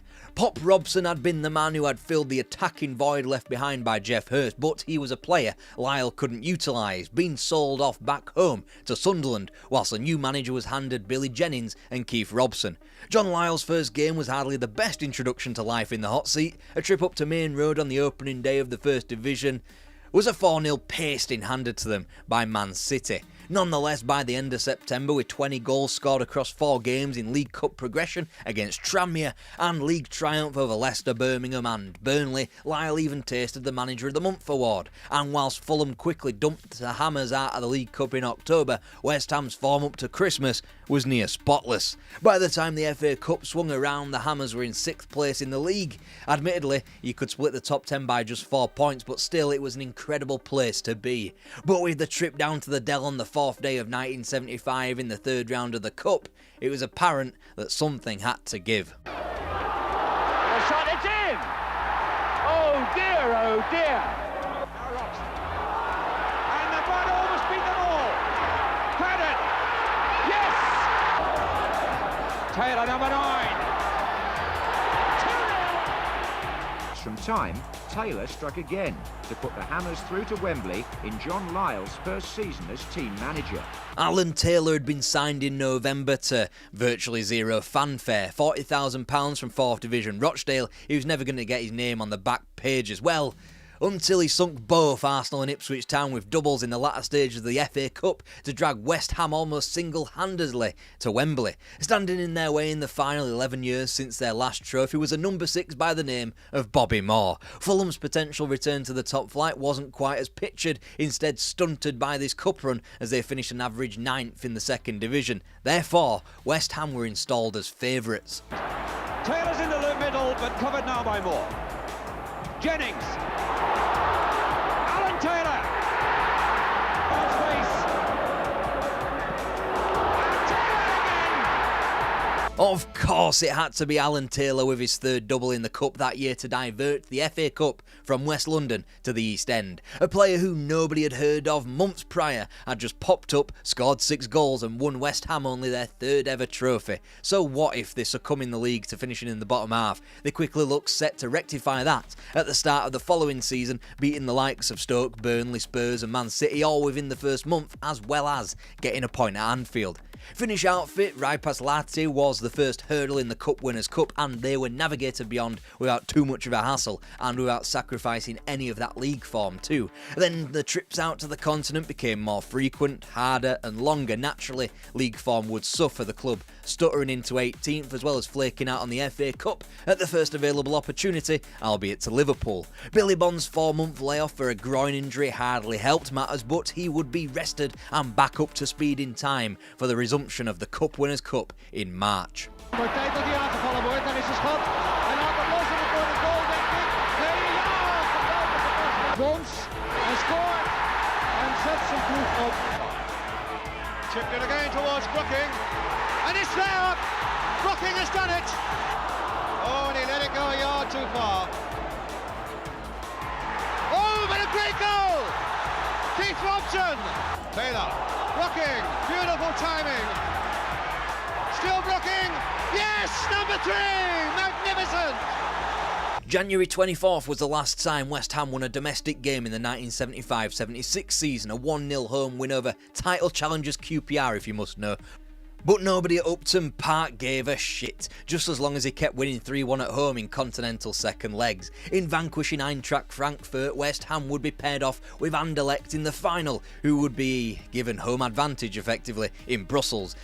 The feat of being able to reach multiple European finals was something only 3 other clubs in England had been able to better by 1976. Leeds' tally of 5 was the highest, while Spurs featured in 3, and Liverpool had just confirmed their 3rd by reaching the UEFA Cup final. Bond.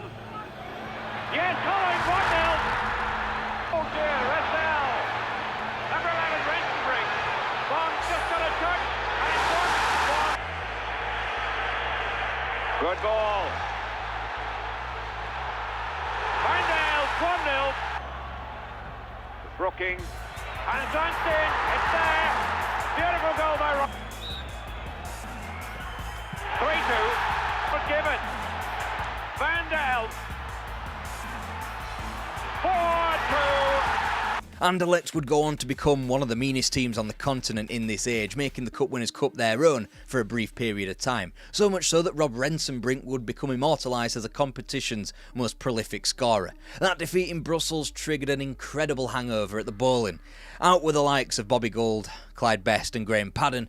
Pat Holland and John McDowell were sidelined by seemingly endless injuries. Pop Robson's return was a clear stopgap, and whilst Paul Mariner's transfer was supposed to be the better option, Ipswich ended up poaching him. John Radford was eventually signed, seen as a distinct second choice. Another name in through the door though, Alan Devonshire, for just $5,000 from Southall. Only one of these signings would excel. Ultimately, it was Pop Robson's return which staved off relegation for the Hammers. He netted 11 goals from his last 15 outings in the league, transforming a club who couldn't buy a win to one that lost just one from their last 13, dredging the club from rock bottom. In the summer of '77, Ron Greenwood ended his 16-year association with the club. He'd leave as general manager to become the England boss. This only exacerbated the hangover. Compounding that departure, Billy Jennings ruptured his Achilles tendon not long into the campaign, keeping him out of the season, and would ultimately be the beginning of the end to his Upton Park career.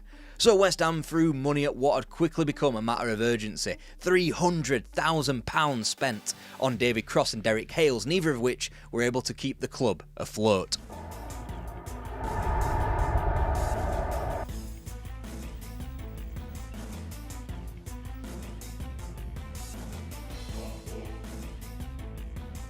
Now Conroy, off the line, finally put in, the boy Crooks has got it. It truly was a miserable season, finishing outside the promotion places despite being 5-1 favourites to return back to the First Division at the first time of asking. Also, despite spending a monumental amount of money on Phil Parkes, £565,000 in order to make him the world's most expensive goalkeeper, he told everyone who would listen that he was stepping down a division to step back up, but it wasn't to be immediate. The best thing about this campaign, the fact that Trevor Brooking had remained loyal to the club, and had he not gone down to an ankle injury on the final straight, the Hammers may well have rebounded. Ultimately staying on the payroll as well, Frank Lampard, who had been talked round into a new deal. Whilst relatively new signing Derek Hales did flee the Upton Park ground, it was another new recruit from the final top flight days in David Cross who kicked on alongside the evergreen Pop Robson. Ahead of the 79-80 campaign, however, Robson was gone, which left the entire onus on Cross. Meanwhile, Lyall shipped out several stars, from Tommy Taylor, Mervyn Day and Billy Jennings, who joined Orient, to John McDowell, Alan Taylor and Mick McGiven, who went further afield. Another name leaving what could have been a sinking ship was 21-year-old Alan Kirbishley, who had been signed by Birmingham City for £250,000. Kirbishley, who had moaned about the West Ham game plan revolving too much around Trevor Brooking. What a todger. Tangle of players, Cross! David Cross. Heading again there towards Brooking, and Pearson! 1-1. For a team who had added the most expensive teenager in Ray Stewart to the most expensive goalie, as well as sinking $400,000 on the pair of Stuart Pearson and Jimmy Neighbour, they hadn't hit the heights expected of them, or even of the prior season. But when I say the words West Ham 1980, you probably know by now that this wasn't the whole story. So we have some of the West Ham players not looking. It's Ray Stewart, and he scored! A little 1-2 with Pearson, and Alan Devonshire has put West Ham in front. And Frank Lampard! Yep, that's West Ham United reaching a second FA Cup final in 5 years under John Lyall. There could be no doubt that once the cup became more serious around March time with the visit of Aston Villa in the quarter-finals, the Irons League form was blunted. From just 2 points behind league leaders Chelsea to begin March with 2 games in hand no less, the Hammers dropped like, well, a fucking hammer into 7th place, but it would all be made worth it if they could get over the line in the cup. After sinking WBA after a replay, and then the trio of Orient, Swansea and Aston Villa in more decisive fashion, the Hammers were taken the distance by Everton in the semi-final. The replay's geography a curious one, given that West Ham had just 4 days after the original game at the more neutral Villa Park to sell out and schlep up to Elland Road, where a majority Evertonian crowd waited for them. Not that it made much of a difference, as the Hammers booked their place in the final against Arsenal. The Gunners, not quite a team in the form of 71, but this was their 3rd successive FA Cup final. Billy Bonds was made to wait for an infamous FA disciplinary hearing to see whether he'd be eligible to play at Wembley. He'd be sent off in a league encounter on April 22nd, a defeat at home to Birmingham that had killed the Hammers' promotion blows. Thankfully though, Bonds was merely warned of his conduct and was allowed to play in the final. Oh, Devonshire's round the back. Oh, right across, it's free. Driven in, and is it a goal? It is! Cup 1 West Ham tails were up. John Lyall was handed a new contract. They obliterated their transfer record again by parting with $800,000 to acquire QPR's Paul Goddard, and for once, that optimism was translated onto the pitch. In white, we're feeling generous. Holland needs help. In the end, sending it up for Pike. might find Goddard again onside. Oh, and it's in there. Goddard trying to turn. Oh, and it's there.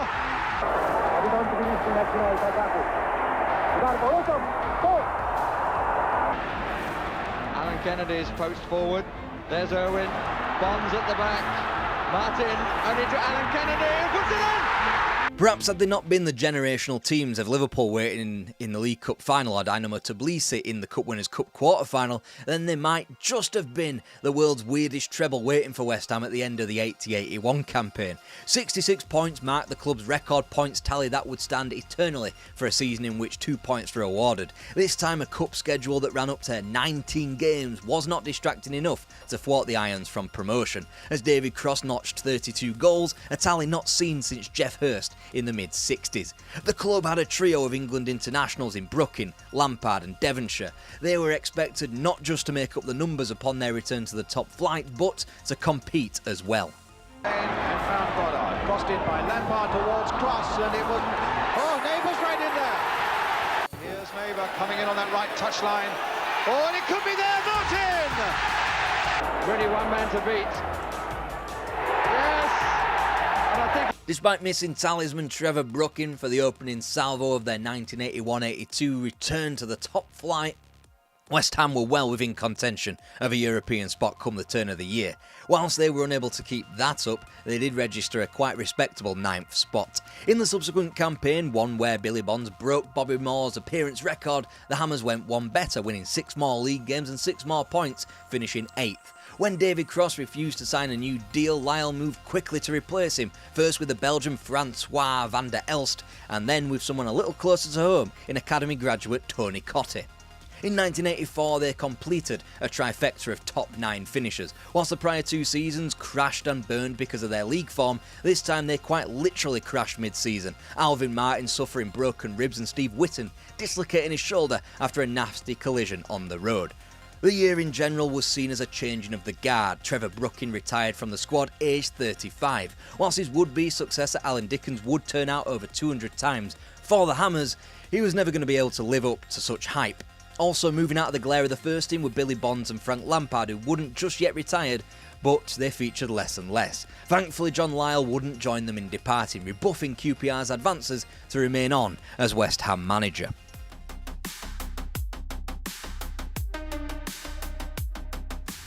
Alvin Martin. Watford with the free kick. And a fine goal! Frees Paul Allen when his cross comes in. George Berry with an amazing diving header puts it past his own keeper. Given the aforementioned departures, a regression to 16th place almost felt inevitable, even if there was enough buzz about Tony Cottee's attacking exploits to give the club some positives. Ahead of the 1985-86 season, he was joined by St Mirren forward Frank McAvenny. Given Sandy Clark's West Ham career was criticised by his failure to adapt from the Scottish game, there wasn't much expected of him. Hardly improving matters was the shoes McAvenny had to fill. He was slated to replace the most recent Hammer of the Year, Paul Allen, who had deserted Upton Park for White Hart Lane. There wasn't anything expected of the club itself, since both Alan Devonshire and Phil Parkes required knee surgeries, which they were only just about healed up from. Then again, the 1985-86 season would all become about exceeding expectations at Upton Park.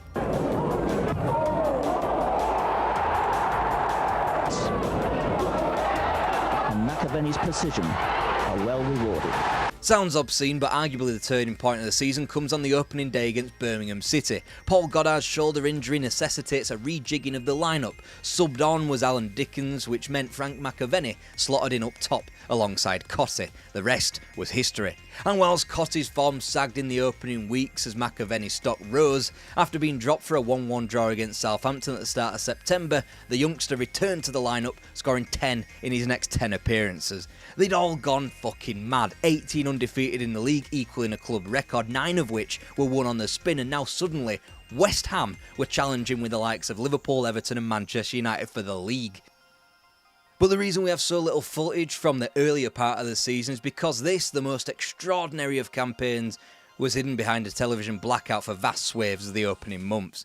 Either way, West Ham's first weeks of 1986 were largely taken up by the FA Cup, thanks to a slew of postponements and cup replays. Due to defeats at White Hart Lane and Anfield, as well as just one league game between January 18th and March 15th, the Hammers plummeted down the table, but they had made the most of the cup once again. Whose deft flick is pounced upon by Tony Cottee, who weaves between Butcher and Brennan to beat...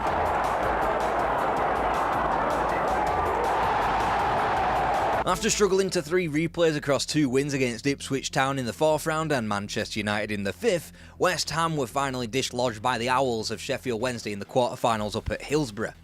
Entering what was a final straight after defeat at Highbury and Villa Park, West Ham were a staggering 15 points back on the leaders. However, they were still in the race thanks to a mammoth 4 games in hand on Everton and 5 on Liverpool. Barely 6 weeks remained in the league and the Hammers still had 14 matches left, all of which of course in the league, so they decided to get a move on. And a stunning finish from the England under-21 striker. Tony Gale flicks it on, and skipper Alvin Martin volleys his first George Paris to Alan Devonshire. A flighted cross beyond the far post, and Cottie's hard-hit drive cannons in off. West Ham were back, besides a loss at Nottingham Forest and damningly at home to Chelsea despite thrashing the Blues 4-0 at Stamford Bridge 2 weeks prior. The Hammers were back, and they were in the race. Nothing said as much as an 8-1 pumping of Newcastle United on April the 21st. That was a result which dragged the Hammers' goal difference more in line with their Merseyside rivals and had them just 7 points off the pace still, with 2 games in hand over Liverpool and 1 over Everton. With the Merseyside clubs locked into an FA Cup final with one another at Wembley to end the season, West Ham preyed on a slip-up from either, knowing that they still had a trip to Goodison Park to close out the campaign. Then the Hammers took to grinding out the wins like champions do, at home to Coventry, Man City and Ipswich, as Liverpool did the same against Birmingham and Leicester, and Everton stuttered at Forest and Oxford. Going into May the 3rd, the mathematics were simple. A win at Stamford Bridge and Liverpool were champions, but should they draw, West Ham would have the race in their hands, requiring 2 wins to claim the title. Everton weren't entirely out of it either, needing a Liverpool loss plus 2 wins of their own. And then 2 days later, it was Everton versus West Ham, which could have been the ultimate title decider. Instead... And Dalglish is in here. Yes!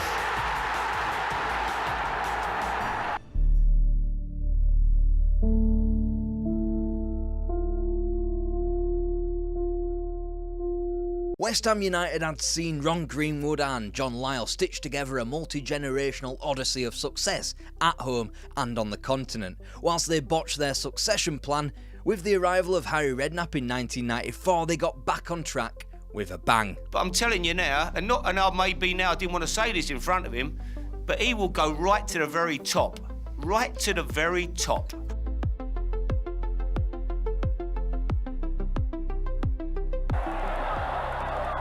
And Steve Hodge marking his debut. Curling one around the keeper. In their way for a moment, but they're keeping the ball. And they've scored! It was an age of Europe being barred for England. It was an age of West Ham standing still in the market, an age of sinking back down into the bottom half, and an age of cult heroes like Frank McAvenny going off the boil. For every astute signing of Liam Brady, there was a premature sale of Tony Cottee. For every cup run to a quarter-final or a semi-final, there was also a cup embarrassment waiting in the wings. And for those that did break the mould, a Julian Dix or a Paul Ince, they'd be sold on to richer and more powerful clubs soon enough if they hadn't been already.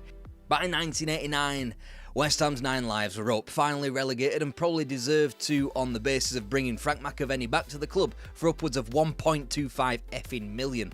When Billy Bonds retired, John Lyall was keen to keep him at the club and reaffirm the club's loyalty to former players and staff members, ensuring the lineage continued. It appeared that with Lyall's time up and second division football returning, West Ham got desperate, shat the bed and strayed so wildly off the tracks that they landed on Swindon manager Lou Macari. Admittedly, in terms of his CV, there could be no arguing with what he had done to Swindon Town, taking them from the basement of the Football League to one good term away from top-flight football inside of 5 years. He would not face the same kind of success in East London. Charging forward again, the low cross again, and Connor's there, and Connor's scored! Won by Irvine. Good cross from Irvine, and there's a chance here. Oh, that's not dangerous. Oh, Gale timed that perfectly. Still danger here though, Strack and score! Whilst Macari's time at Upton Park could only be deemed a massive failure, he had been more than active in the market, attempting to update the club, bringing in Martin Allen, Jimmy Quinn, Colin Foster, Ian Bishop, Trevor Morley and, finally, Ludek Miklosko. His time was cut short in February 1990 by accusations of illegal payments from his time at Swindon, something which barred the club from promotion. Macari resigned with the club and impressively sat in 12th place. Mick McGivern had quit as assistant 24 hours before quite possibly the worst defeat in club history, away to Torquay in the Cup, but the club lineage was maintained through their next appointment. Welcome back Billy Bonds, the man who many would have selected to succeed John Lyall directly. He was hired. Better late than never. In the final 17 matches, the club had Bonds steered them to 10 wins and from 12th position to 7th, only 2 points beneath the playoff places. All looked right in the world again. Oh, good skills. Finds Allen, the dummy, Paris with a shot, and there it is! Bishop going through a Chancellor's shot. Oh, and he scored! A brilliant shot! Keane taking on Anderson, whips in a great cross. Oh, they must get this in. Morley scored! Even Frank McAvenny strapped on his shooting boots as West Ham took the second division by storm, not losing in the league until December the 22nd and an away day in Barnsley. By the time the FA Cup returned with a third round draw at Aldershot, West Ham were atop the table with 1 defeat in 25 and an 8-point advantage over third. Promotion back to the biggest of times was inevitable now. Of course, that kind of advantage only gave West Ham a chance to concentrate on the Cup. Ball from George Paris. Morley had made the run. There's a chance on here if he lobs the keeper. Oh, he scored! On Saturday, Keane's cross, headed away by Dreyer. George Paris. Oh, he's done it again! Paris is wide if he can spot him. Keane to Quinn, and a chance here, and Quinn scores! Poor clearance by Dave Watson. Houghton. Slater. Stuart Slater! 2-0 to West Ham United. Skill to go past that. Now he's got support coming up here from Roy Keane and from Gary Crosby on the right wing with a chance for Forest, and Crosby has scored. After imperiously sinking Everton in the quarter-finals thanks to the winner from Stuart Slater, sadly Nottingham Forest in the semi-final was just a step too far for the Hammers, who had lifted the famous trophy 11 years prior. Still, they would get the chance to mix it with the big boys week in, week out in the subsequent season. Wins over Ipswich and Swindon confirmed promotion, but the title would be torn from the Hammers after a final day loss against Notts County, who would join both West Ham and Oldham in the top flight. Long ball, wrong-footing the Hammers' defence and drawing Ludo from his line. Corner to Gin. Glover again. Gallagher this time. And well, that was a complete and total pissing disaster, wasn't it? With a spot in the new Premier League up for grabs, the Hammers missed the nail. They were existing quite happily in 15th place after a mid-November draw to Liverpool, but with the advent of Christmas came the news that West Ham were planning to adhere to the Taylor report on all-seater stadia by leeching from supporters for bonds of nearly £1,000 to guarantee a season ticket. The mood soured, the form soon followed. West Ham won 3 of their remaining 26 matches, one of which they secured when they were already down. It looked a long way back on all metrics.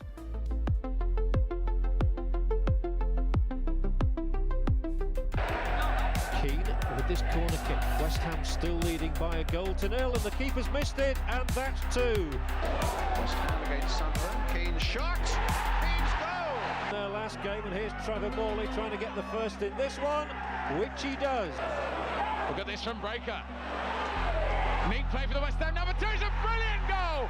West Ham secured an immediate route back to what was now the Premier League, winning 1 more point and only going up in second place again and via goal difference ahead of Portsmouth after the South Coast club's late collapse. A typical West Ham move had been made early on in the first season of a new footballing era, and that was to continue the club's lineage with the signing of Harry Redknapp as assistant manager. That had proved quite important moving on through this decade known as the 1990s. However, the club would mourn the passing of Bobby Moore in what was a bittersweet campaign. Now, needs to cross with his right foot. Oh, great header and a good goal! That's great. Holmes. Morley. Can he feed Marcy? Takes it himself! Mabbott. Oh, he's lost it here. Morley! And it's scored! Finally, a year of consolidation, one done in what very much felt like a new era. 11.5M spunked on the stadium to get them in line with the rest of the league. Any signings that West Ham did make, Dale Gordon and Simon Webster, seemed instantly doomed to injury. Therefore, a relatively inoffensive 13th place and a run to the quarter-finals of the FA Cup was seen above par, to be brutal. After all, the landscape of the game had shifted, and so too the power dynamics at Upton Park. With the introduction of the 94-95 season, Billy Bonds vacated the role of West Ham United manager, handing the reins to his assistant, Harry Redknapp. Which sounds amicable, but it was far from it. See, the club offered Billy Bonds the job of director with a view to promoting Redknapp. Redknapp had been tempted to return to sole management back at Bournemouth, so West Ham needed to act quickly. Ultimately, Bonds didn't want to go. Redknapp won out and he hired his brother-in-law, Frank Lampard, who had a son coming through the ranks that you might have heard of. Also, Frank Lampard. Ball knocked in by Hutchinson. Here's John Moncur, and John Moncur scores.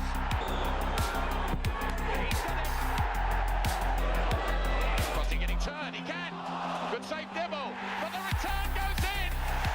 Harry Redknapp hates this term, but the wheeler-dealer side of him comes out instantly, bringing in Don Hutchison, Michael Hughes and Mark Reaper, whilst also handing second debuts out to the returning Tony Cottee and Julian Dix. Whilst Dix would have to take more time to be loved again by the bowling faithful, Cottee returned to the Hammers' hearts instantly, top scoring as the club almost performed identically in the league, regressing only 2 points and 1 position. With that, the foundation was set.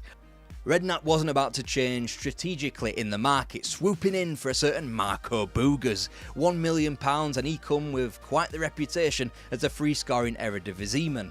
Redknapp could arguably be the first man burned by a Dutch-based prolific striker turning to utter garbage in the grand old Premiership. Another return came as his replacement once Boogers pissed off back home, and he went by the name of Ian Dowie. Slater's moved down the centre and he's found him as the goalkeeper alert, but the follow-up shot comes in. For Bishop here. Defenders rather backing off too. Bishop with a shot. It's inside, could come through to Slater onto the left foot. And Forrest. Whilst West Ham wouldn't quite have the same direct effect on the destination of the title in the 95-96 season, there was another steady campaign in mid-table, finally securing a first top-half finish since a decade prior, albeit with one fewer point than Bond's final team accrued. It had felt like a difficult third season in the big time when they sat only 3 points off the drop in late January, and although FA Cup elimination at Grimsby Town was an embarrassment, West Ham had already corrected themselves by that particular Valentine's massacre. It began at home to Coventry on the final day of January as the Hammers battered each of Nottingham Forest, Spurs, Chelsea and Newcastle to sit in a more comfortable position come the end of the 5-match winning streak. That wasn't the end of the good news, as the youth team reached the cup final and acquired the South East Counties title. Despite losing the cup final to a freewheeling Michael Owen Liverpool team, it was an 11 that did contain Rio Ferdinand and Frank Lampard, and they looked like they were going right to the very top. Right to the very top. Right to the very top.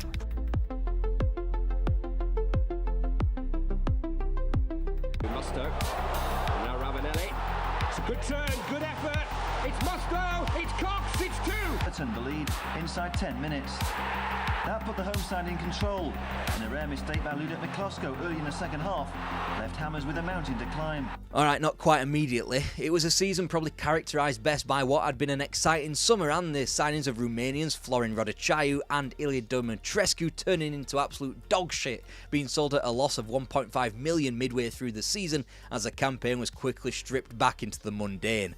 14th place in the league was the eventual resting place, and there was at least some good recruitment from the continent, as the arrival of Slavan Bilic proved. The only problem being that he was too good and was quickly sold on for 4.5 million, i.e. enough to wipe out the previous European transfer disasters that Harry Redknapp had suffered. The front line wasn't looking too great. Tony Cottee had fucked off to Malaysia, replaced by Paulo Futre, who was alongside an Ian Dowie without a league goal in 40 matches. However, he did score this little perler in the League Cup. It was Dix who met him first. Back in from the big centre-half, flicked on by Armstrong. Oh, it's an own goal! An astonishing one as well by Dowie. And if that doesn't sum up the 1996-97 season for West Ham, I don't know what will. Slowly but surely the squad Redknapp envisioned would come together.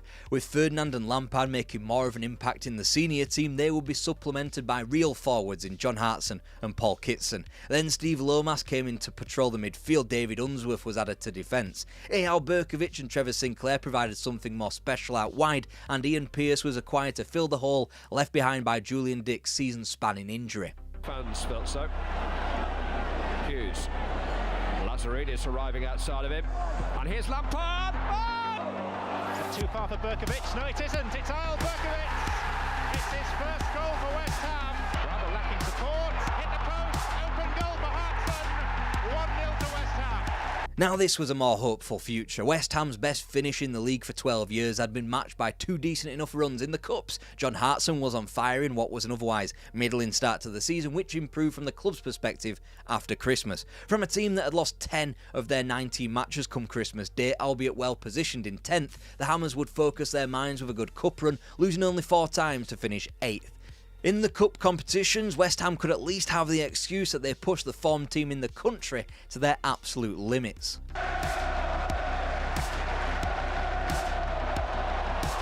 Ferdinand in trouble and it's over Mars.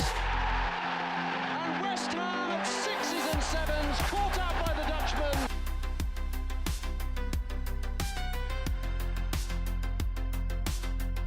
And for the trilogy, it was Arsenal's chucking in of the points against Aston Villa with the title already sealed that indirectly cost the Hammers a spot in Europe for the first time in 1981. Yes, their 4-3 win at home to Leicester was not enough as Villa snuck into that final continental position.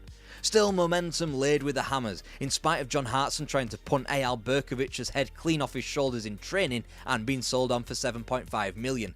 That already huge fee was made to look even better when the experience of Ian Wright and the disgrace of Paolo Di Canio were acquired for just $2 million. But why was Di Canio disgraced? Well, peep this.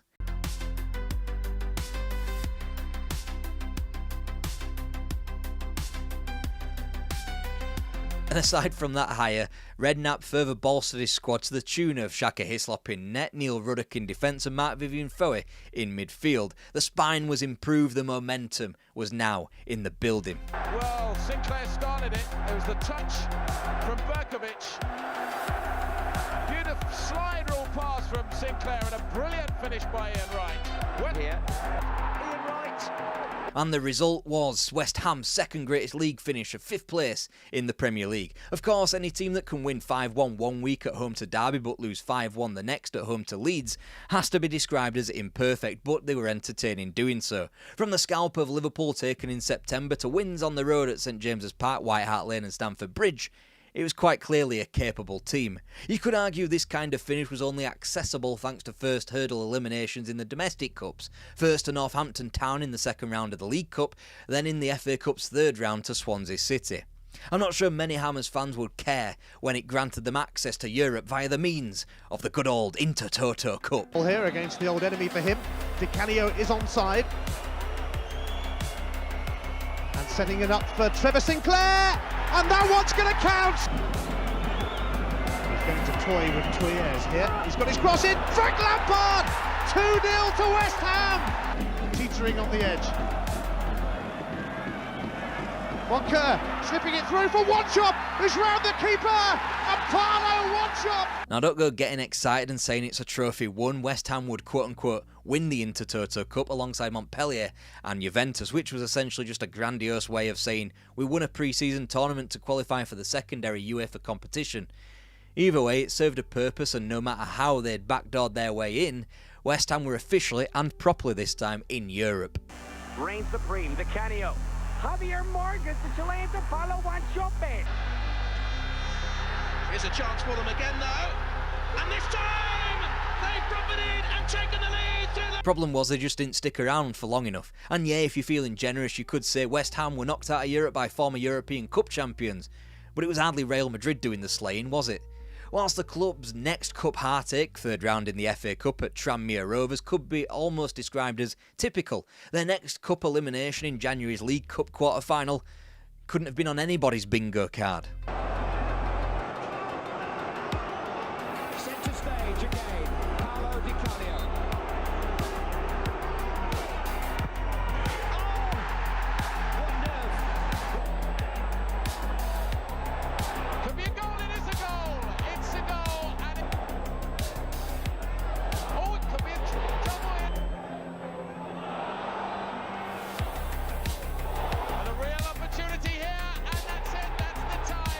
Without context, that footage looks bonkers.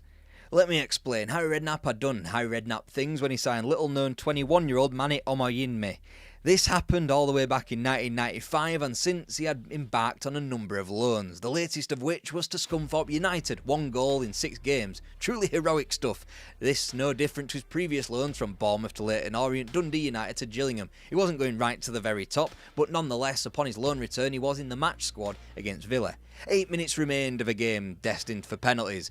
Omoyinme enters the fray, does very little, isn't nominated to take a penalty as West Ham progress. Then some swat at the Football League or within Aston Villa dob West Ham in. The game's replayed, Villa win the replay and West Ham are left empty-handed.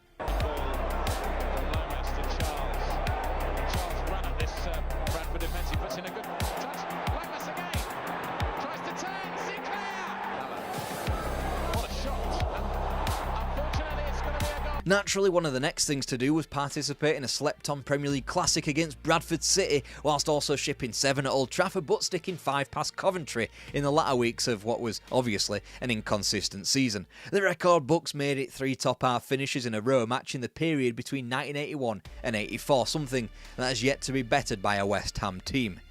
There was clearly another class of youth prospect bubbling under the surface as a squad containing Joe Cole and Michael Carrick had won the Youth Cup against Coventry in '99 and were ready to enter the senior team. Naturally, with one hand West Ham received, with the other they gave away.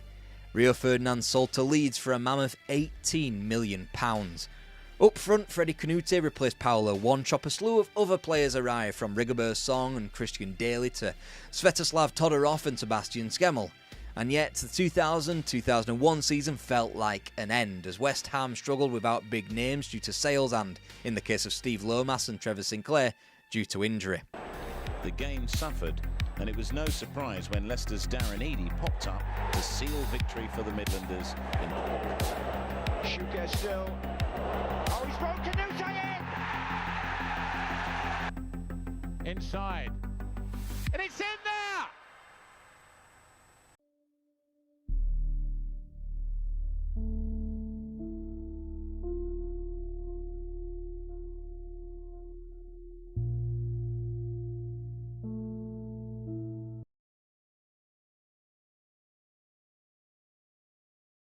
The Culture Club versus the Crazy Gang, 1988 FA Cup final, Wembley. This is a story of a group of young men rising to upset the elite. It's a club wombling free, extolling the virtues of the English footballing pyramid to tell anybody that you can achieve anything if you want. This is Wimbledon. Sanchez was in there, and that's a goal for Wimbledon. And there it is. The Crazy Gang have beaten the Culture Club.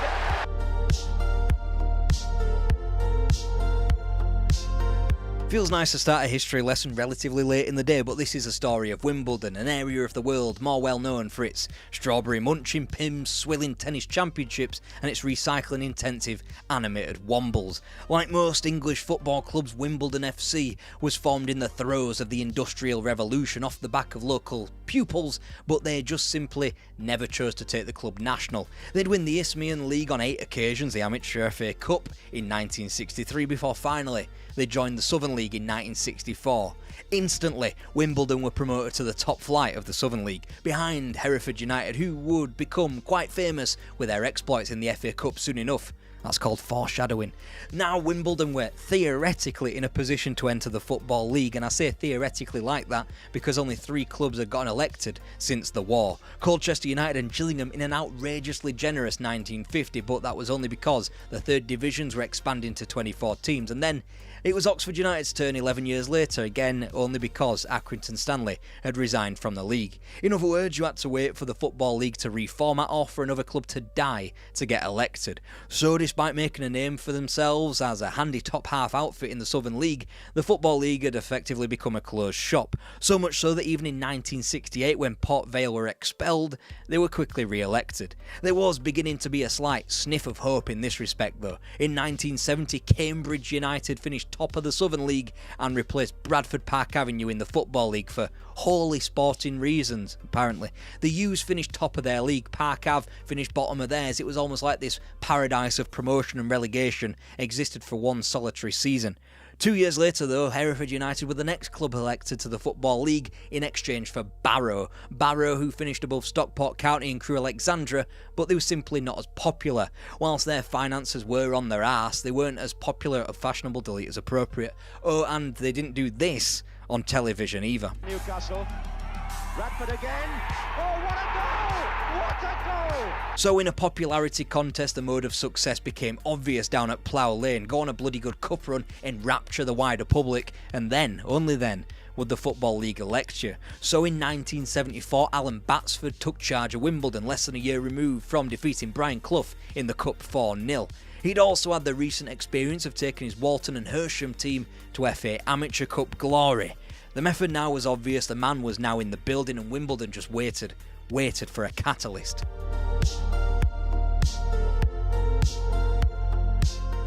September the 14th, 1974, and a little game against the almighty Bracknell Town was what started it all. But then again, making the first round proper of the FA Cup was by now more of the norm than crashing out in qualifying. But still, you could count on one hand the amount of times that Wimbledon had then won that first round fixture. Recently, once they got to the second stage, they'd either been understandably dispatched by a team from Bristol, City or Rovers, or gallingly beaten by teams of a lower level in Bath City or Folkestone Town. This time they washed Bath out, as you should always do, before being handed Kettering Town, a fellow non-league team. No matter their momentum of eliminating Swansea, Wimbledon's was greater. This, in the midst of a 24-game unbeaten run, finally the time to break Wimbledon into the third round. The Cup promised a big name and it delivered in spades. Burnley, Turf Moor and Wimbledon weren't about to disappoint, winning 1-0 to become the first non-league team in absolute donkeys to slay a top-flight side. Then the fourth round draw took things up another notch.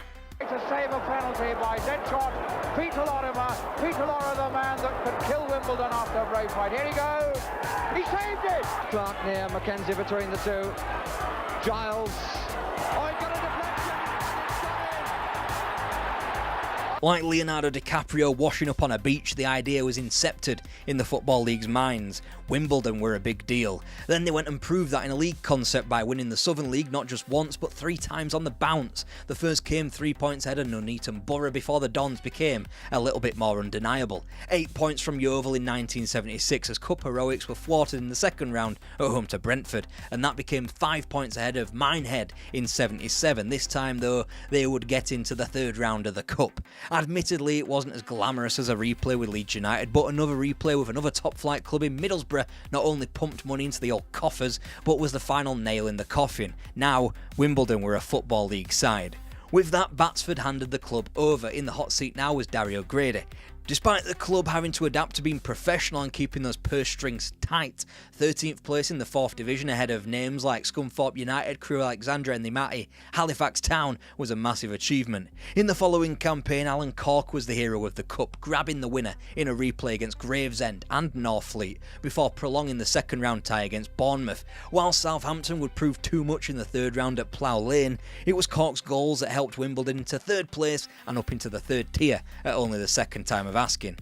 Sadly though, they have to say that it was a promotion that came way too early as Wimbledon finished rock bottom of the third tier in the 1979-80 campaign, this in spite of John Leslie's goals. No, not that one. Making his debut in the January of 1980, however, a club legend signed for Two Monkeys, Dave Besant, and he would prove as agile in goal as Two Monkeys back in the 4th division when Wimbledon gained promotion in 4th spot. But that wasn't the story of 1980-81 as a trip to Oldham resulted in the Dons scraping into the 4th round of the FA Cup for only the second time. Waiting for them there, Wrexham and the Racecourse Ground.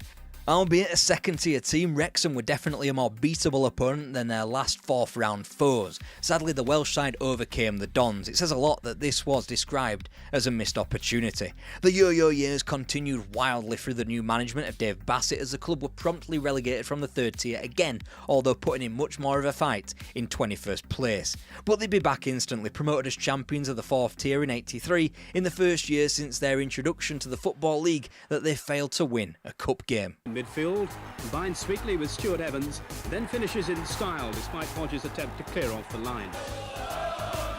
That's his cross, it's awkward. Oh, It's gone in. This time things were different. Bassett's free-flowing and direct football brought to life in a much more successful stab at the third tier. Whilst promotion clearly has to be the centrepiece of the campaign, a League Cup elimination of Brian Clough's Nottingham Forest ran it a very close second. Nonetheless, the Dons wouldn't eclipse their fourth round record in the competition just yet, disappointingly bowing out away at the almighty Rotherham United in November.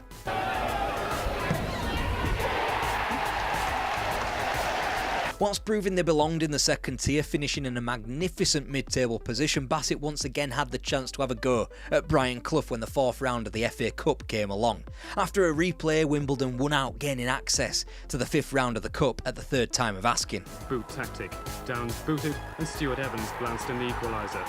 But that proved to be a step too far for the Dons, but they had taken a comfortable top-tier side all the way, only bowing out after a replay. Had they won, they would have been drawn at Old Trafford. Trips to places like that, however, wouldn't be so far away as the incoming 85-86 campaign proved. Yes, that's the old tennis-loving Wimbledon gaining promotion to the top tier of English football in only their 9th season in the Football League. Alan Cork, who had been there right from the very beginning, top scored with 15 as an obdurate Wimbledon confirmed top-flight football. After adding the trio of Laurie Sanchez, Andy Fawn and Dennis Weiss to an already combative side ahead of their first stint in the second tier, John Fashanu was acquired ahead of the eventual promotion campaign. With the spine of a tough-to-beat and direct team in place, the case study of Watford walking down a similar path and being highly competitive in the top division, there wasn't anything to say that Wimbledon couldn't do the same.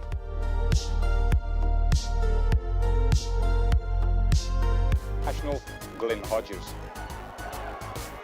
A well-placed shot and joy for Wimbledon fans and players. Time, John Fashanu headed his first goal in the first division to restore the Dons' lead. His taken penalty put the match beyond the Villa's reach, although Graham Turner's men did pull one back.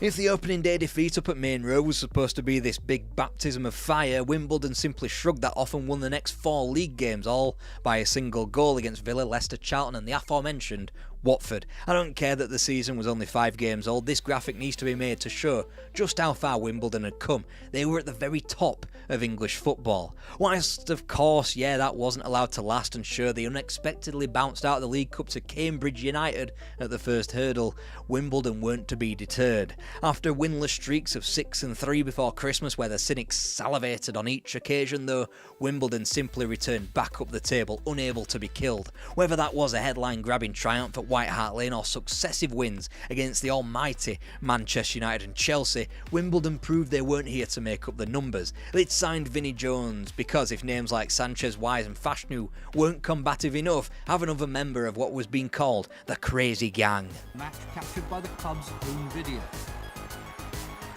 Wimbledon won 1-0. The scorer, Vinnie Jones. In it comes, Fashanu goes up and gets it, and that's number 1 for Wimbledon. Promptly followed up with this goal, coming in 10 minutes. Up for him, and the shot, and that's number 2 for Wimbledon. At which point Chelsea were reduced to 10 players, and Wimbledon struck their 3rd goal of the afternoon. And that's number 3 for Wimbledon. Corner comes in, and that is number 4 this time for Wimbledon. This was a Wimbledon side who entered 87 off the back of a win at Upton Park and in the safe confines of 11th place. Only the top 4 of Arsenal, Everton, Liverpool and Forest had won more games than the Dons at the turn of the year. It was a giant leap forward in league competition as Wimbledon lost just 3 games after a New Year's Day trip to Highbury. They'd finally learned how to draw games, adding wins over Newcastle and Watford with the completion of doubles over Man United and Chelsea. But comfortably, the biggest achievement was going to Anfield and getting a win. Unthinkable when they were scrapping with Minehead at the top of the Southern League a decade ago. And it didn't even tick off the other barriers broken down by Wimbledon. Enter the FA Cup. Good position for Adrian Heath. The goalkeeper's had it. Wilkinson's in the middle. It's a goal for Everton. He's got Sayer in the middle. Stevens to beat, and Stevens brings him down. Penalty.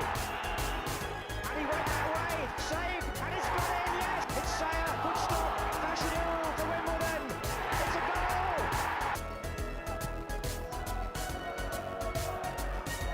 Fashanu. Sayer. Sayer. Yes, it's there.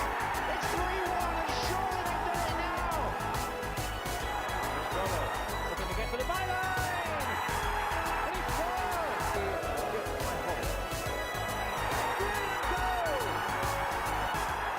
Wimbledon had never gotten further in the competition, finally reaching the quarter-finals via the means of the eventual English champions, Everton. Sadly, they could not repeat their heroics against Spurs from earlier on in the season, as they fell to an underdog victory at Wembley in the final. That's Coventry, and there's your second dose of foreshadowing. Team that was 6th place in the league, and it was somewhere even greater than dreamland, if such a theoretical place could be designed. But you know, they would go one better. Not that it felt that way in the summer of '87 as news broke that Dave Bassett was leaving Wimbledon. After being such a key figure of the club, there was the chance that the whole arse could fall out from under it. Now he was gone. Tactically, it made sense that Bassett would exchange one direct football W for another, filling the void at Vicarage Road left behind by Graham Taylor. For Wimbledon, though, they would be introduced to former Coventry, Arsenal and West Ham player Bobby Gould. Holidaying in Corfu, Gould took the call that would change his life. He was plucked from managing third-tier Bristol Rovers. He said, "If it hadn't been a top-flight club, I wouldn't have gone." But the club was top-flight, only in name, admittedly. Their training ground was still at non-league level, what with its manager's office adjoined to the back of a cafe. Gould would be faced with the departures of Kevin Gage and Nigel Winterburn, state of your hair lads, with Terry Phelan, John Scales, Eric Young and Clive Goodyear all coming into the backline for a combined $250,000. Bargain. Meanwhile, the new manager had to source an entirely new backroom staff, and he began from the top and worked his way down. Hiring Don Howe as his assistant and Terry Burton looking after the youth system, both were inspired choices. John Fashanu putting them ahead in the 8th minute, with the aid of a rebound off Thomas. And a minute later, with the Newcastle defence still stunned, Alan Cork made it 2-0. Now Goodyear played in there, all pushed away, Fashanu! Cannon now looking to get his cross in, does so, Gibson with a header! It seemed fitting that they should be reunited with Dave Bassett so quickly, and despite losing another opening day fixture, they quickly picked their heads up, holding the champions Everton to a draw before finding a groove via wins at Derby and Newcastle and at home to Charlton. Wimbledon were going to be just fine. Whilst experienced League Cup team and recent winners of the competition, Oxford United had their number in the 4th round, Wimbledon continued to bloody the noses of the elite in the league. They spooked Spurs at White Hart Lane once again, this time on Halloween, before holding Liverpool at home on Bonfire Night's Eve and taking maximum points off Manchester United. After sinking Arsenal in the final game of '87, Wimbledon was sat in 7th, level on points with the reigning champions of Everton. If anything, the Dons had got even better. Nichols' cross found Aldridge. Beards's cross, Johnston's knockdown, Barnes' goal 11 minutes from time. Enthusiasm may have turned to temporary anxiety as Young scored a late goal for Wimbledon. Wimbledon had added Terry Gibson to the front line, another $250,000, obviously a club record and one that was valued as much as their entire new backline. But it was a club that was noticeably picking up the booking, so much so that Bobby Gould took to his programme notes to complain. 40 yellow cards had been acquired by the time 88 rocked up, a small number today, but in a time where you had to maim somebody to just get a warning, indiscipline was creeping into the club. As Ron Atkinson's West Bromwich Albion turned up to Plough Lane for the return of the cup, Wimbledon needed to keep their heads.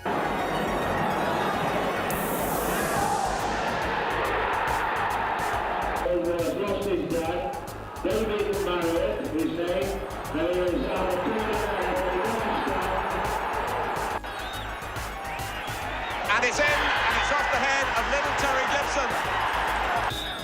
Wise. And it's in. Round the back came Brian Gale. Oh, it was a cruel bounce for Jackson. Fashion! Patience was a virtue at home to Albion as they soon pulled away from their Black Country opponents. The same applied at Mansfield Town in the 4th round before a trip to Newcastle spun the entire run on a dime. In a match billed as Jones versus Gascoigne, Wimbledon won out in their most spectacular cup display yet. It meant Watford in the quarter-finals, another reunion with Bassett. There would be no finer time to make their biggest splash yet in the cup. Alongside Newcastle, both Everton and Man United had fallen at the 5th round, and with Manchester City and Liverpool, as well as Arsenal and Nottingham Forest being paired together, there was a clear route now to Wembley. Down goes Gale, and there's no foul given. Allen busy in the middle, and Allen scores! A chapter of accidents for Wimbledon. Young has equalised, and Fashanu is away. 2-1.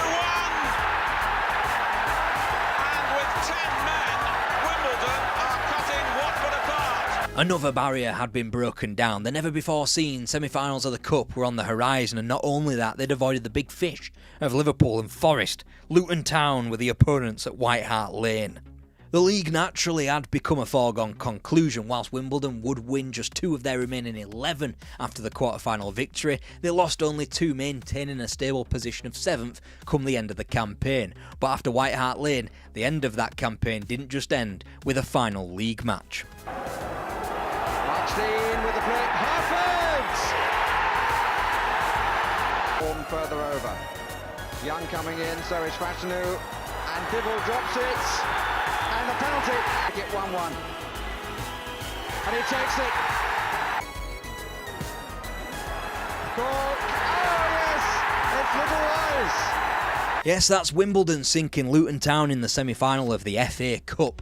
Luton, it should be noted from the off, weren't mugs and in 3 weeks' time would have their own Wembley coronation by upsetting Arsenal in the League Cup final. Luton, who hadn't lost to Wimbledon yet, had now lost to them twice in a month. For Dons, something bigger. Liverpool, FA Cup final, still the showpiece of the footballing calendar in England, even more so amid the years of the Heysel ban. The crazy gang, the culture club, as John Motson so eloquently put it. As one of the 3 subs allowed on that day, a certain Laurie Cunningham, who was keen to end his career in England. Whilst not in his West Brom or Real Madrid pomp, a level of experience and calmness that was much needed in the capital on the afternoon known as May the 14th, 1988. There was even talk of negotiations that could take Wimbledon into a new frontier entirely to Europe, no matter if they won or lost the final. Sanchez was in there, and that's a goal for Wimbledon. There is Aldridge, Beardsley, well he might score here. Penalty. Good year on Aldridge. Wimbledon protest to go the same way as in the semi-final.